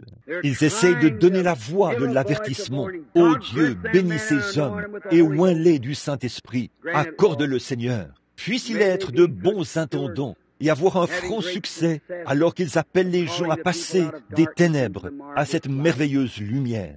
Et maintenant, Seigneur, alors que c'est notre dernière réunion ce soir, ne veux-tu pas venir? Viens encore une fois, glorieux Saint-Esprit, puissance divine, et couvre-nous de ta bénédiction. Puisse l'ange de Dieu se tenir ici sur l'estrade, comme témoin de la résurrection, du sacrifice pourvu par Dieu, le Seigneur Jésus-Christ. Puisse-t-il opérer de grands signes et des prodiges en guise de confirmation de la parole, car c'est en son nom, celui de ton Fils bien-aimé, Jésus-Christ, que nous le demandons. Amen. Que le Seigneur vous bénisse, amis chrétiens. Maintenant, je veux prier pour les malades. Je veux vous demander maintenant, juste avant cela, y a-t-il quelqu'un qui soit présent dans ce bâtiment, qui n'est pas sauvé, qui n'a même pas encore été converti et qui voudrait demander à Christ de pardonner ses péchés? Je vous le demande ouvertement et sans façon. Je crois que vous serez assez hommes ou assez femmes, assez garçons ou assez filles pour le faire. Si vous n'avez jamais accepté Jésus comme votre sauveur personnel et que vous voulez le faire maintenant, voulez-vous vous lever en tant que croyant pour dire, à partir de cette heure, je serai désormais un croyant en Jésus-Christ. Que Dieu vous bénisse, monsieur. Que Dieu vous bénisse, madame. Que Dieu vous bénisse, madame. Que Dieu vous bénisse, madame. En faisant cela, vous confessez votre foi en Jésus-Christ. Environ 5 âmes seraient allées dans une éternité ténébreuse si elles étaient mortes il y a 5 minutes. Si elles meurent maintenant, elles sont couvertes par le sang. Une de plus, où est-elle? Tout au fond, que Dieu vous bénisse. Oui, mon frère, que Dieu vous bénisse, frère. C'est que Dieu vous bénisse. Que Dieu vous bénisse, sœur. C'est ça, cette vieille et rugueuse. Que Dieu vous bénisse, frère. Vous acceptez Jésus. Que Dieu vous bénisse, frère. Que Dieu vous bénisse. Quelque part au balcon, que Dieu vous bénisse, sœur. C'est merveilleux. Oh là là, j'aimerais que nous ayons de la place ici pour un bond des pénitents à l'ancienne mode et pour un appel à l'autel. C'est ce dont nous avons besoin maintenant même. Combien ici disent, Frère Branham, j'ai été un pécheur, mais maintenant je confesse, j'accepte dans mon cœur Jésus-Christ, le sacrifice pourvu par Dieu. Environ 2 douzaines de gens se sont levés. Voulez-vous vous lever et dire, que Dieu vous bénisse, que Dieu vous bénisse, jeune homme. C'est bien, que Dieu vous bénisse. Quelqu'un d'autre veut se lever pour dire, j'accepte Jésus-Christ maintenant même comme mon sauveur. Je fais cette confession ouvertement devant les gens et devant Dieu, que j'accepte maintenant le remède de Dieu pour mon péché, Jésus-Christ. Est-ce qu'il y en aurait un autre ici, quelque part? Que Dieu vous bénisse, jeune homme. C'est courageux. Que Dieu vous bénisse. C'est bien. Quelqu'un d'autre voudrait-il se lever pour dire, j'accepte maintenant Jésus-Christ comme mon sauveur personnel. Je reçois le sacrifice pourvu par Dieu pour mon péché. Que Dieu vous bénisse. Papa, un homme âgé, aux cheveux gris, tremblotant, qui se lève pour accepter Jésus-Christ comme son sauveur. Eh bien, Dieu connaît votre cœur. Il est en train de vous regarder. Que Dieu vous bénisse, jeune homme. Je vous ai vu vous lever là-bas, vous qui portez un tricot rouge. Très bien. Quelqu'un d'autre veut se lever pour dire, j'accepte. Que Dieu vous bénisse. Et vous, la dame et le jeune garçon là-haut, que Dieu vous bénisse. Que Dieu, quand vous vous levez publiquement devant cet auditoire, votre nom est inscrit dans le livre de vie de l'agneau. Celui qui me confessera devant les hommes, je le confesserai devant mon Père et devant les saints anges. Si vous avez honte de moi ici devant les hommes, j'aurai honte de vous en ce jour-là. Avez-vous été pécheur et vous voulez être pardonné? Toute autre personne qui ne s'est pas encore levée et qui veut se lever, juste pour accepter le sacrifice pourvu par Dieu pour votre péché, voudriez-vous vous lever? Certains, que Dieu vous bénisse, que Dieu vous bénisse. Voilà un jeune soldat, que Dieu vous bénisse aussi, ici. Que le Seigneur soit avec vous, mon frère. Quelqu'un d'autre? Très bien. Que Dieu vous bénisse, madame. Que Dieu vous bénisse, sœur. C'est bien. Quelqu'un d'autre veut recevoir la vie éternelle en acceptant Jésus-Christ? Que Dieu vous bénisse. Oui, que Dieu vous bénisse. Vous trois, au balcon. N'est-ce pas merveilleux? Une trentaine de gens, ou plus, maintenant. Très bien. Que Dieu vous bénisse. Voilà le moyen. Acceptez Jésus, le sacrifice pourvu par Dieu. Il est Jéhovah Jireh. Très bien. Que le Seigneur vous bénisse là, au balcon, ma sœur, et vous donne la vie éternelle. Maintenant, vous avez trouvé grâce devant Dieu. Il n'y a pas un seul chrétien ici qui sait quoi que ce soit au sujet de Dieu, qui ne sait pas qu'au cours des 5 dernières minutes, l'atmosphère a complètement changé dans ce bâtiment. C'est vrai, voyez, c'est au moment le plus sombre que Jésus vient. Quelqu'un d'autre veut dire, j'accepte maintenant Jésus-Christ. Que Dieu vous bénisse, madame. Je l'accepte. Je veux que mon nom soit écrit dans son livre. Je l'accepte maintenant même, comme le chef suprême de ma vie. Que Dieu vous bénisse, monsieur. Que Dieu vous bénisse. Quelqu'un d'autre, un rétrograde, voudrait se lever pour dire, j'ai déjà été un chrétien, frère Branham, mais je me suis éloigné. J'ai été loin de Dieu. Ce soir, je rentre à la maison. Que Dieu vous bénisse, sœur. Que Dieu vous bénisse, frère. Oh, Dieu vous voit. Que Dieu vous bénisse, madame. Que Dieu vous bénisse, frère. Que Dieu vous bénisse, sœur. Que Dieu vous bénisse, sœur. C'est ça. Oh là là. Que Dieu vous bénisse, frère. Je vous vois au balcon. Que Dieu vous bénisse. Que Dieu vous bénisse. Vous, le frère qui a les mains levées. Quelqu'un d'autre? Que Dieu vous bénisse, madame. C'est merveilleux. Que Dieu vous bénisse, sœur. C'est merveilleux. Continuez simplement à venir. Que Dieu vous bénisse, sœur. Je vous vois debout. Que Dieu vous bénisse, monsieur, là-haut sur l'estrade. Vous qui avez la main levée, que Dieu vous bénisse. Au fond, tout au fond, est-ce que quelqu'un voudrait dire, frère Branham, je suis un rétrograde en ce moment. Je rentre à la maison. J'accepte mon remède, Jésus-Christ, le sacrifice qui a été pourvu pour ma rétrogradation. Je rentre à la maison ce soir même. Je règle ça ici même, tout de suite et pour toujours. Et je sais que lorsque thine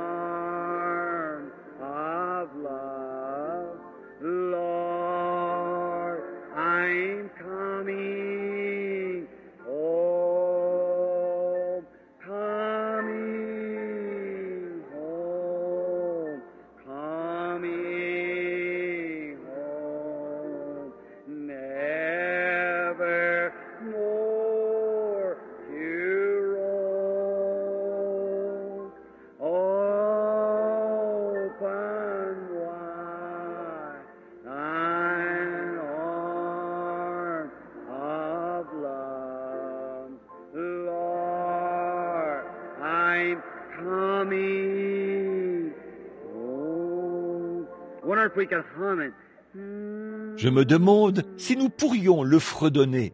Pendant qu'on le fredonne, y en a-t-il un autre encore qui voudrait dire « Seigneur, tu me vois, je me lève, je rentre à la maison maintenant. J'en ai assez d'errer, d'avoir une paix instable. J'accepte ton moyen d'échapper, Jésus-Christ, comme mon sauveur. Je viens maintenant, Seigneur, tel que je suis. Je viens, je lève la main.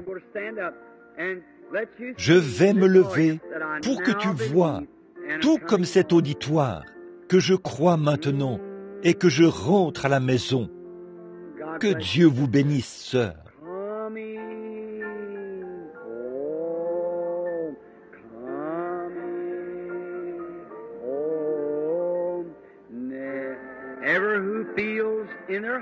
Tous ceux qui sentent dans leur cœur qu'ils veulent l'accepter, levez-vous.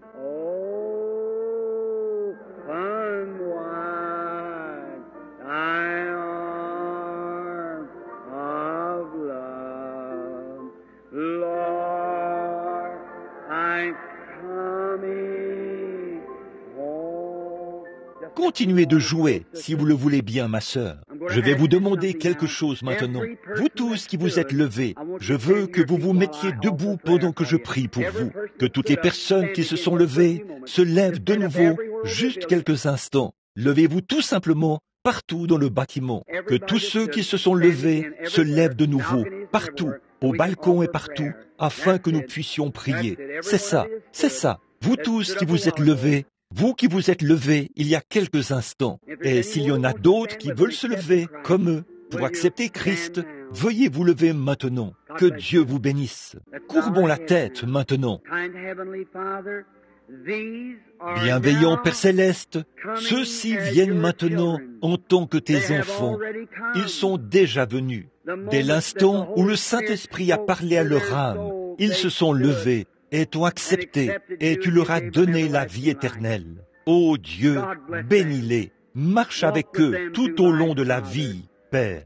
Certains d'entre eux ont été serviteurs autrefois, mais ils sont tombés. Et ce soir, par la prédication de la parole, le Saint-Esprit est descendu et les a oints. Et ils sont maintenant debout pour t'accepter. Et ils te rendent grâce pour la vie éternelle qu'ils possèdent maintenant en Jésus-Christ. Merci, Père. Puisse leur vie être heureuse et agréable. Puisse la maladie rester loin de leurs portes. Puisse-t-il avoir une vie longue et heureuse et entrer en paix dans le royaume de Dieu à la fin du monde. C'est au nom de Jésus-Christ que nous le demandons. Amen. Que Dieu vous bénisse. Et le peuple répondit, Amen. Que Dieu bénisse chacun. Si vous êtes assis près de quelqu'un qui s'est levé, serrez-lui la main, chrétien, et dites-lui combien vous êtes heureux pour lui. Nous n'avons pas d'espace ici pour les faire venir autour de l'autel. Nous n'avons pas du tout l'espace ici pour le faire. Que le Seigneur vous bénisse. Il y a beaucoup d'âmes. Maintenant, savez-vous, d'après la parole de Dieu, ce qui s'est passé au ciel à ce moment-ci? Les anges se réjouissent. Les drapeaux noirs de Satan ont été vaincus. Ils ont été terrassés et chassés. Et les anges et leurs drapeaux blancs de la victoire flottent au ciel ce soir. Et les cloches de la gloire retentissent. Elles font retentir des mélodies chaque fois qu'un pécheur vient à Christ. Que le Seigneur soit béni et loué à jamais. Oh là là! Je crois que nous allons avoir un vrai service de guérison maintenant.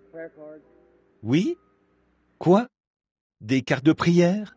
Moi, en tant que son serviteur, je prends chaque esprit qui est dans le bâtiment sous mon contrôle pour la gloire de Dieu. La raison pour laquelle je dis ça, c'est que cela amène tout l'auditoire sous la protection du nom de Jésus-Christ. Si Satan devenait turbulent, vous verriez ce qui arriverait. Probablement qu'il quitterait tout de suite ce monde et qu'on les porterait pour passer cette porte. Vous voyez? Ainsi donc, vous devez être obéissants. Ne vous levez pas pour vous promener. Restez bien tranquille. Ces maladies passent d'une personne à l'autre. Vous qui étudiez la Bible, vous savez que c'est vrai. Voyez, on ne joue pas à l'église maintenant, et je ne suis pas responsable des critiqueurs ni des incrédules. Écoutez bien, je parle en son nom. Maintenant, l'ange du Seigneur est tout près. J'ai confiance que Dieu manifestera la résurrection de son Fils. Maintenant, approchez-vous. Sœur, alors que vous et moi, nous nous tenons ici tous les deux, je suppose que nous sommes des inconnus l'un pour l'autre. Je ne vous connais pas, je ne vous ai jamais vu, mais Dieu nous connaît tous les deux. Vous êtes simplement quelqu'un qu'on a fait venir de l'auditoire. Quelqu'un vous a donné une carte de prière sur laquelle figurait un numéro. Vous avez reçu votre numéro, il a été appelé, et vous voici. En fait, vous n'avez pas besoin de carte de prière. Vous qui êtes assis dans l'auditoire, commencez simplement à prier et voyez si le Saint-Esprit qui est dans l'église ce soir n'est pas exactement le même que celui qui était en Jésus-Christ. Voyez s'il n'est pas le même. S'il n'est pas le même, s'il n'est pas le même, alors j'ai déformé l'Évangile devant vous, ce qui fait de moi un faux témoin de la résurrection. Si Dieu confirme que c'est la vérité, alors j'ai dit la vérité, et Dieu a attesté que c'est la vérité. Maintenant, cette dame-ci m'est inconnue. Je ne l'ai jamais vue de ma vie. Elle ne m'a jamais vu, je suppose. Nous nous sommes simplement rencontrés ici, c'est tout. Je ne la connais pas. Dieu la connaît. Bon, quand notre Seigneur Jésus était ici, une fois, il a parlé à une femme qu'il n'avait jamais vue de sa vie. Elle venait chercher de l'eau au puits, et il a dit, « Apporte-moi à boire ». Et il lui a parlé assez longtemps pour capter son esprit, puis il lui a dit quel était son problème. Et elle a dit, « Eh bien, je vois que tu es prophète. » Or, Jésus a dit, « Vous ferez, vous aussi, les choses que je fais. » Jusqu'à la fin du monde. Une fois, un homme est venu dans sa ligne de prière. C'était un homme juste. Il lui a dit, « Tu es un chrétien, un brave homme, un homme honorable. » Il a dit, « D'où me connais-tu, rabbi ou révérend, docteur, peu importe comment vous l'interprétez. » Il a dit, « Avant que Philippe t'appelle, quand tu étais sous l'arbre, je t'ai vu. » Autrement dit, tu as prié avant de venir à la réunion, et je t'ai vu le faire. Il a dit, « Tu es le Fils de Dieu. Tu es le roi d'Israël. » Eh bien, si Jésus est ressuscité des morts, alors il fera la même chose.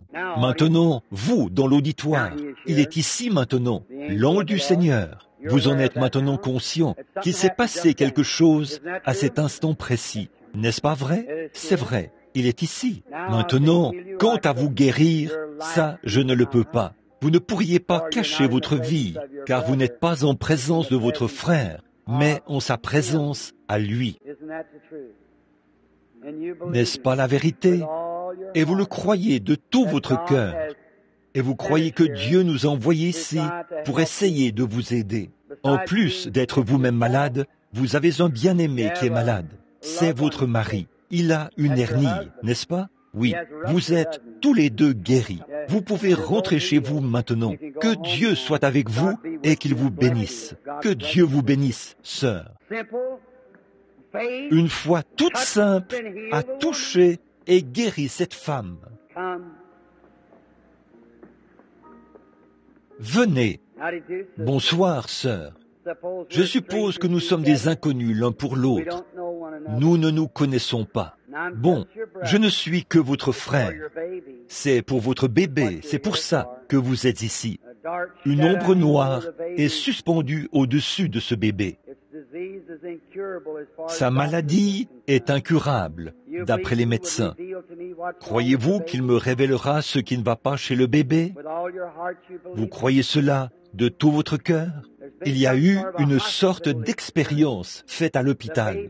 Le bébé a subi une opération et c'est quelque chose dans ses intestins. Et il y a une sorte d'os ou quelque chose là qui ne va pas. Et le foie du bébé est maintenant enflé. N'est-ce pas vrai? C'est la vérité, n'est-ce pas? Bon, ce n'était pas moi qui ai dit ça. C'était simplement un abandon total à Jésus-Christ. Et sa présence est ici. Maintenant, la seule chose que je puisse faire, c'est d'implorer Dieu pour votre bébé. Vous acceptez la guérison du bébé? Ô Christ, Fils de Dieu, sois miséricordieux envers cet enfant qui se meurt. Puisse-t-il être rétabli ce soir même? Accorde, Seigneur Jésus, que tes bénédictions reposent sur lui et qu'il se rétablisse, car c'est au nom de Jésus-Christ que je le demande. Amen. Que Dieu vous bénisse, maman. Tenez-moi au courant de la situation du bébé, de ce qui s'est passé. Vous constaterez qu'un changement s'est opéré en lui dans les 24 prochaines heures. Maintenant, Souvenez-vous de ce que je vous ai dit. Celui qui sait ce qui a été, il sait ce qui sera. Très bien.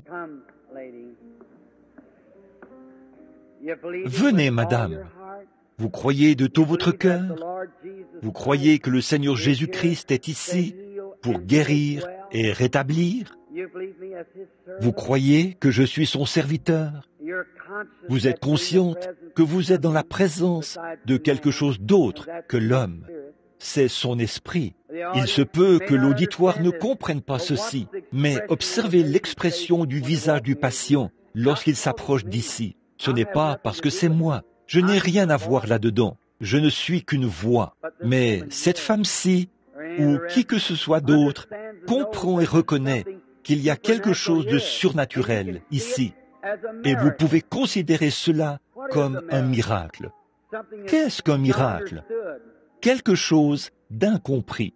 Maintenant, cette femme m'est inconnue, et je le suis pour cette femme. Nous ne nous connaissons pas. C'est peut-être la toute première fois que nous nous rencontrons, mais Dieu nous a nourris tous les deux depuis notre naissance. Madame, vous croyez que le même Seigneur Jésus qui a parlé à la femme au puits, que j'ai représenté ici ce soir, et que 300 ou 103 âmes l'ont accepté comme sauveur. Vous croyez maintenant qu'il connaît votre cœur et qu'il sait tout ce que vous avez fait?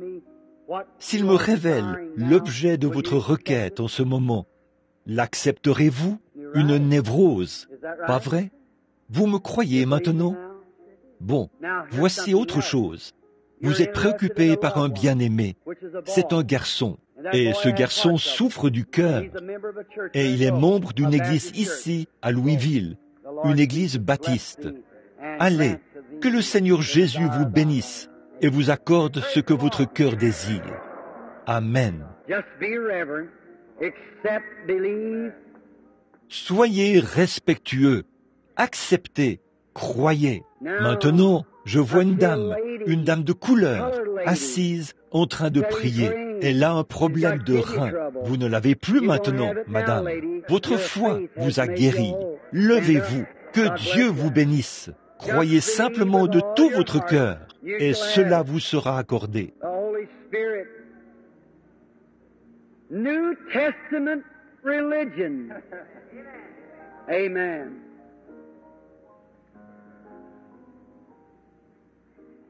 Le Saint-Esprit, la religion du Nouveau Testament. Amen. Vous croyez que cette onction artérielle vous quittera, monsieur? Vous qui êtes assis là à me regarder? Oui, très bien. Cela vous est accordé. Que Dieu vous bénisse. Just believing.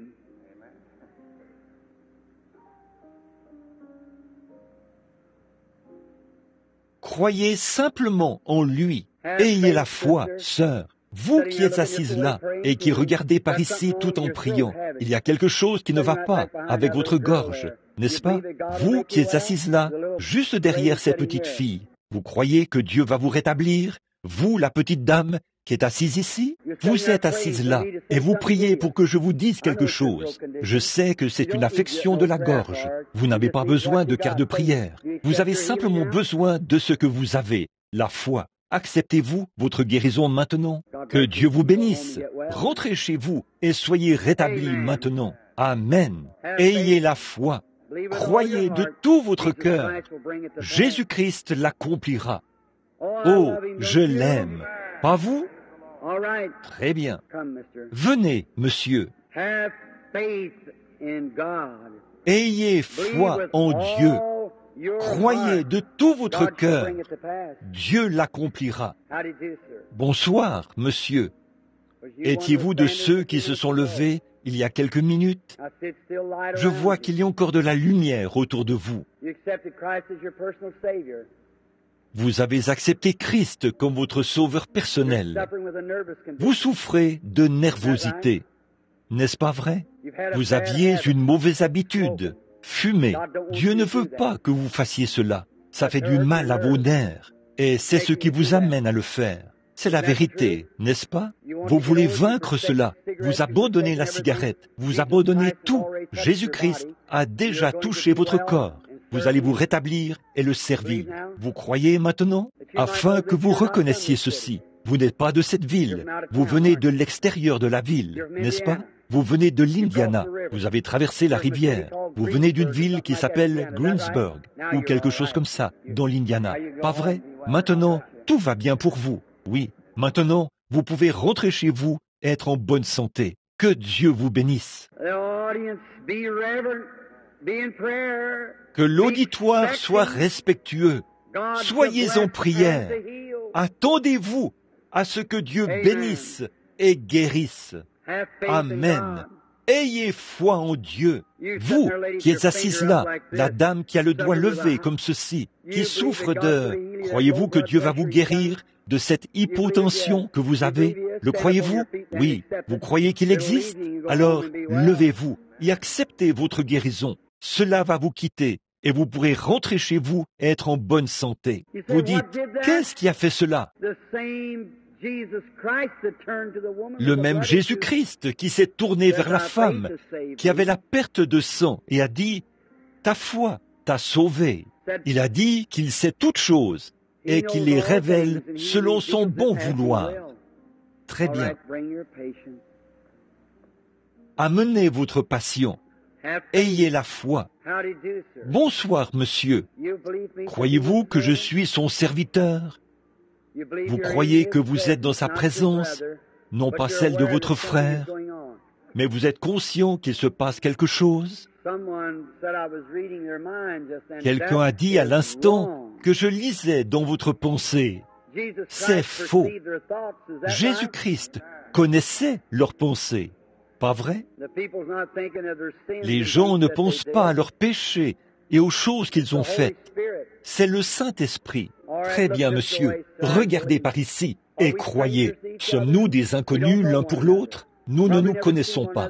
Nous ne nous sommes probablement jamais vus de toute notre vie, juste au cours de cette réunion. Alors, s'il y a quoi que ce soit à votre sujet, peu importe ce que c'est, votre maladie ou quoi que ce soit d'autre, Dieu seul le saurait. En ce qui me concerne, je ne sais pas.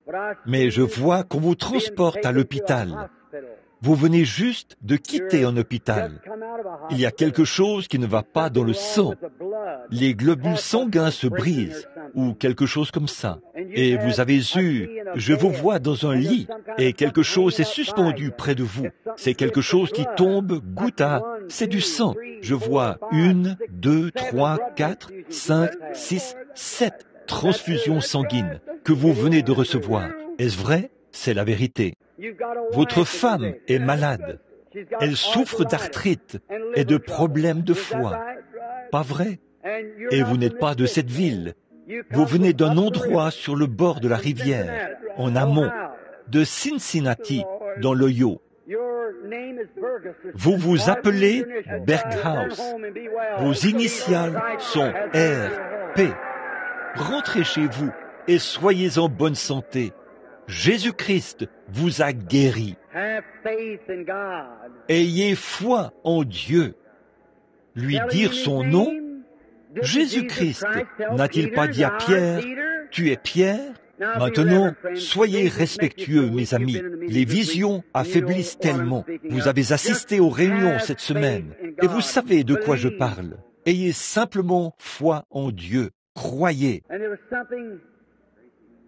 Et il y avait quelque chose, juste un instant. Je vois une dame devant moi. Non, c'est cette dame qui est assise juste ici, au bout. Vous êtes, ce n'est pas vous, c'est quelqu'un d'une autre apparence. C'est une bien-aimée qui est à l'hôpital et elle a un cancer.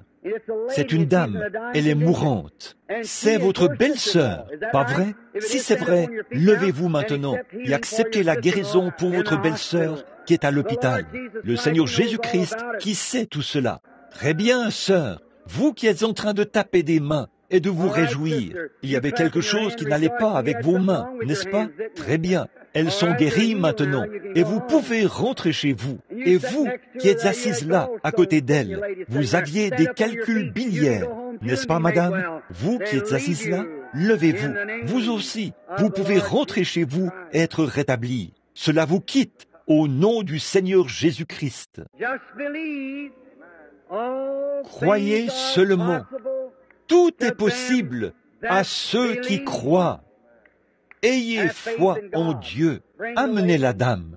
Vous croyez, madame, alors que vous vous avancez, vous acceptez Jésus comme sauveur et vous m'acceptez comme son prophète. Alors, si c'est le cas et que j'ai rendu témoignage de la résurrection de Jésus-Christ, celui qui s'est tenu là, qui a parlé à la femme au puits et qui a su exactement quel était son problème, il lui a dit, « Va chercher ton mari ». Elle a dit, « Venez voir un homme qui m'a dit tout ce que j'ai fait ». Il ne lui a jamais dit tout ce qu'elle avait fait, mais il savait, selon ce que le Père allait lui révéler, tout ce qu'elle avait jamais fait. Est-il le même Seigneur Jésus ressuscité? Vous avez eu un accident. Non, vous avez eu quelque chose comme... Vous avez été... C'est le Saint-Esprit que vous recherchez. Le baptême du Saint-Esprit. C'est exact. Et vous avez... J'ai vu quelque chose. Vous avez aussi de l'hypertension, n'est-ce pas? Juste un instant, une vision est apparue devant moi. Oh, c'est la femme qui est assise là, en train de prier. C'est vous qui avez eu... Vous vous êtes fait mal au pied, n'est-ce pas? Un accident, et vous avez été blessé au pied, pas vrai? Et vous avez des problèmes de reins, pas vrai? Cela s'est déplacé vers cette femme. Vous serez toutes les deux rétablies. Jésus-Christ. Alléluia! Oh, le glorieux et incomparable Seigneur Jésus-Christ, qui a sauvé votre âme il y a quelques instants. Il confirme sa présence. Amen. Vérifiez sur l'enregistrement et voyez si ce qu'il dit n'est pas la vérité.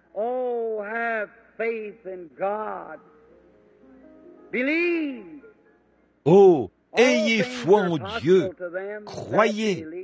Tout est possible à ceux qui croient. Très bien, Billy. Est-ce que c'est ton patient? Amène-le.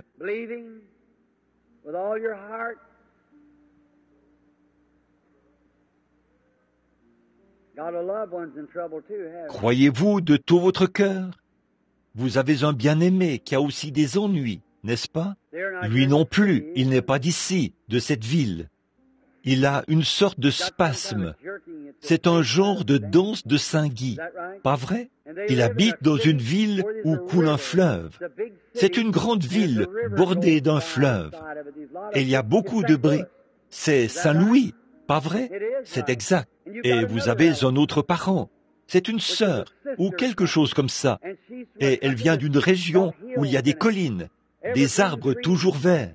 C'est l'Arkansas. Elle souffre du cœur. Allez, vos désirs vous sont accordés par Jésus-Christ, le Fils de Dieu.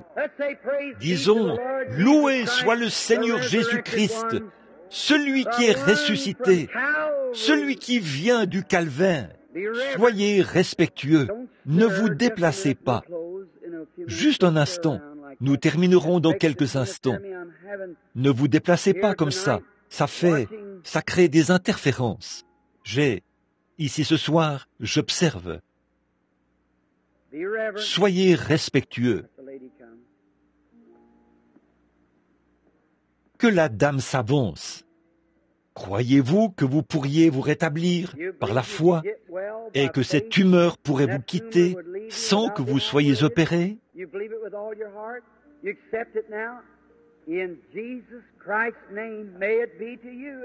Vous croyez cela de tout votre cœur? Vous l'acceptez maintenant?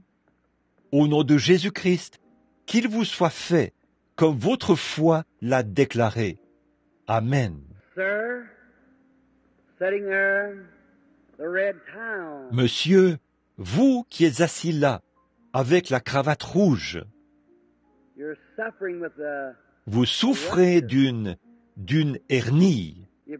Vous croyez que le Seigneur Jésus vous rétablit? Vous acceptez cela? Vous venez aussi de l'extérieur de la ville. Je vois que vous venez aussi du bord de la rivière, en amont, de Cincinnati. Pas vrai? Très bien. Comme vous travaillez ensemble, levez-vous tous les deux maintenant même et soyez rétablis au nom de Jésus-Christ. Que Dieu vous bénisse. Cette chose vous quitte. Rentrez chez vous. Soyez en bonne santé. Venez, madame, ayez la foi. Vous croyez que ce problème gynécologique vous a quitté? Vous acceptez Jésus comme votre guérisseur pour ça maintenant? C'était un abcès qui coule, et ce serait très rapidement devenu un cancer. Mais votre foi vous a sauvé.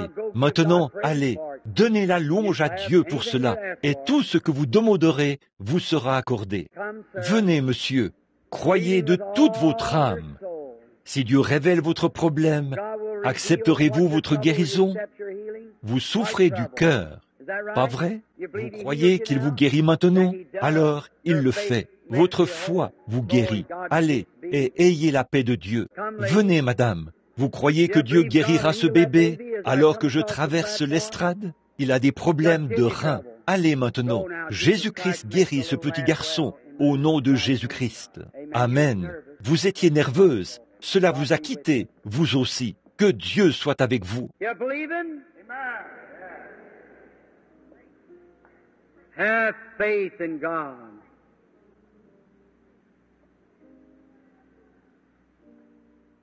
Vous croyez en lui? Ayez foi en Dieu. Vous voulez vous remettre de ce problème de bronche? Vous croyez que Dieu vous en guérit? Si vous le croyez de tout votre cœur, levez-vous, madame. Acceptez votre guérison. Que Dieu vous bénisse. Vous pouvez rentrer chez vous maintenant, être rétabli. Très bien. Croyez-vous de tout votre cœur? Accepterez-vous votre guérison si Jésus-Christ, qui parle, révèle votre problème? Nous sommes des inconnus l'un pour l'autre, mais il connaît votre problème. Vous avez un problème féminin, gynécologique, au niveau de l'utérus et de l'ovaire. Allez maintenant, Dieu vous a rétabli. Votre foi vous sauve, madame, au nom de Jésus-Christ. Disons, gloire au Seigneur. Chacun de vous peut être rétabli en ce moment, si vous croyez.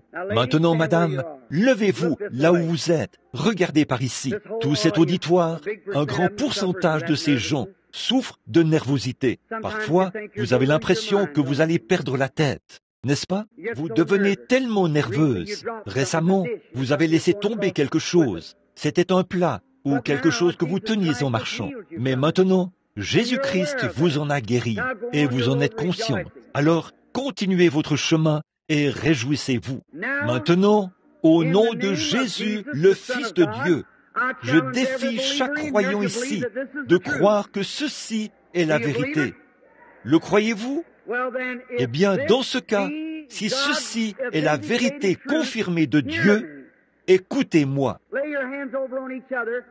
Posez vos mains les uns sur les autres pendant que je prie pour vous. Et je veux que chaque personne qui est ici maintenant accepte sa guérison. Dieu Tout-Puissant, sois miséricordieux envers les malades et ceux qui ont des besoins. Ici, dans cette salle tout entière, on dirait qu'il y a en ce moment une grande colonne de lumière. Je sais qu'il y a quelqu'un qui se tient près de moi, qui a les mains sur moi, alors que j'ai les mains posées sur les mouchoirs. Bénis-les, Seigneur, pour la guérison des malades. Tous ces gens ici qui sont dans le besoin, leurs bras et leurs mains posés les uns sur les autres, puisse la puissance, le moyen pourvu par Dieu, le Fils de Dieu, dans sa grande puissance et sa majesté, balayer ce bâtiment comme un vent impétueux et condamner toute maladie, chasser tout mauvais esprit. Maintenant, je condamne Satan. Je revendique la victoire sur lui à l'instant. Sors de ces gens, Satan, au nom de Jésus-Christ. Que tous ceux qui sont ici et qui croient que Jésus les guérit se lèvent et donnent la louange à Dieu au nom de Jésus-Christ. Ô Dieu, au nom de Jésus-Christ, ils acceptent maintenant leur guérison.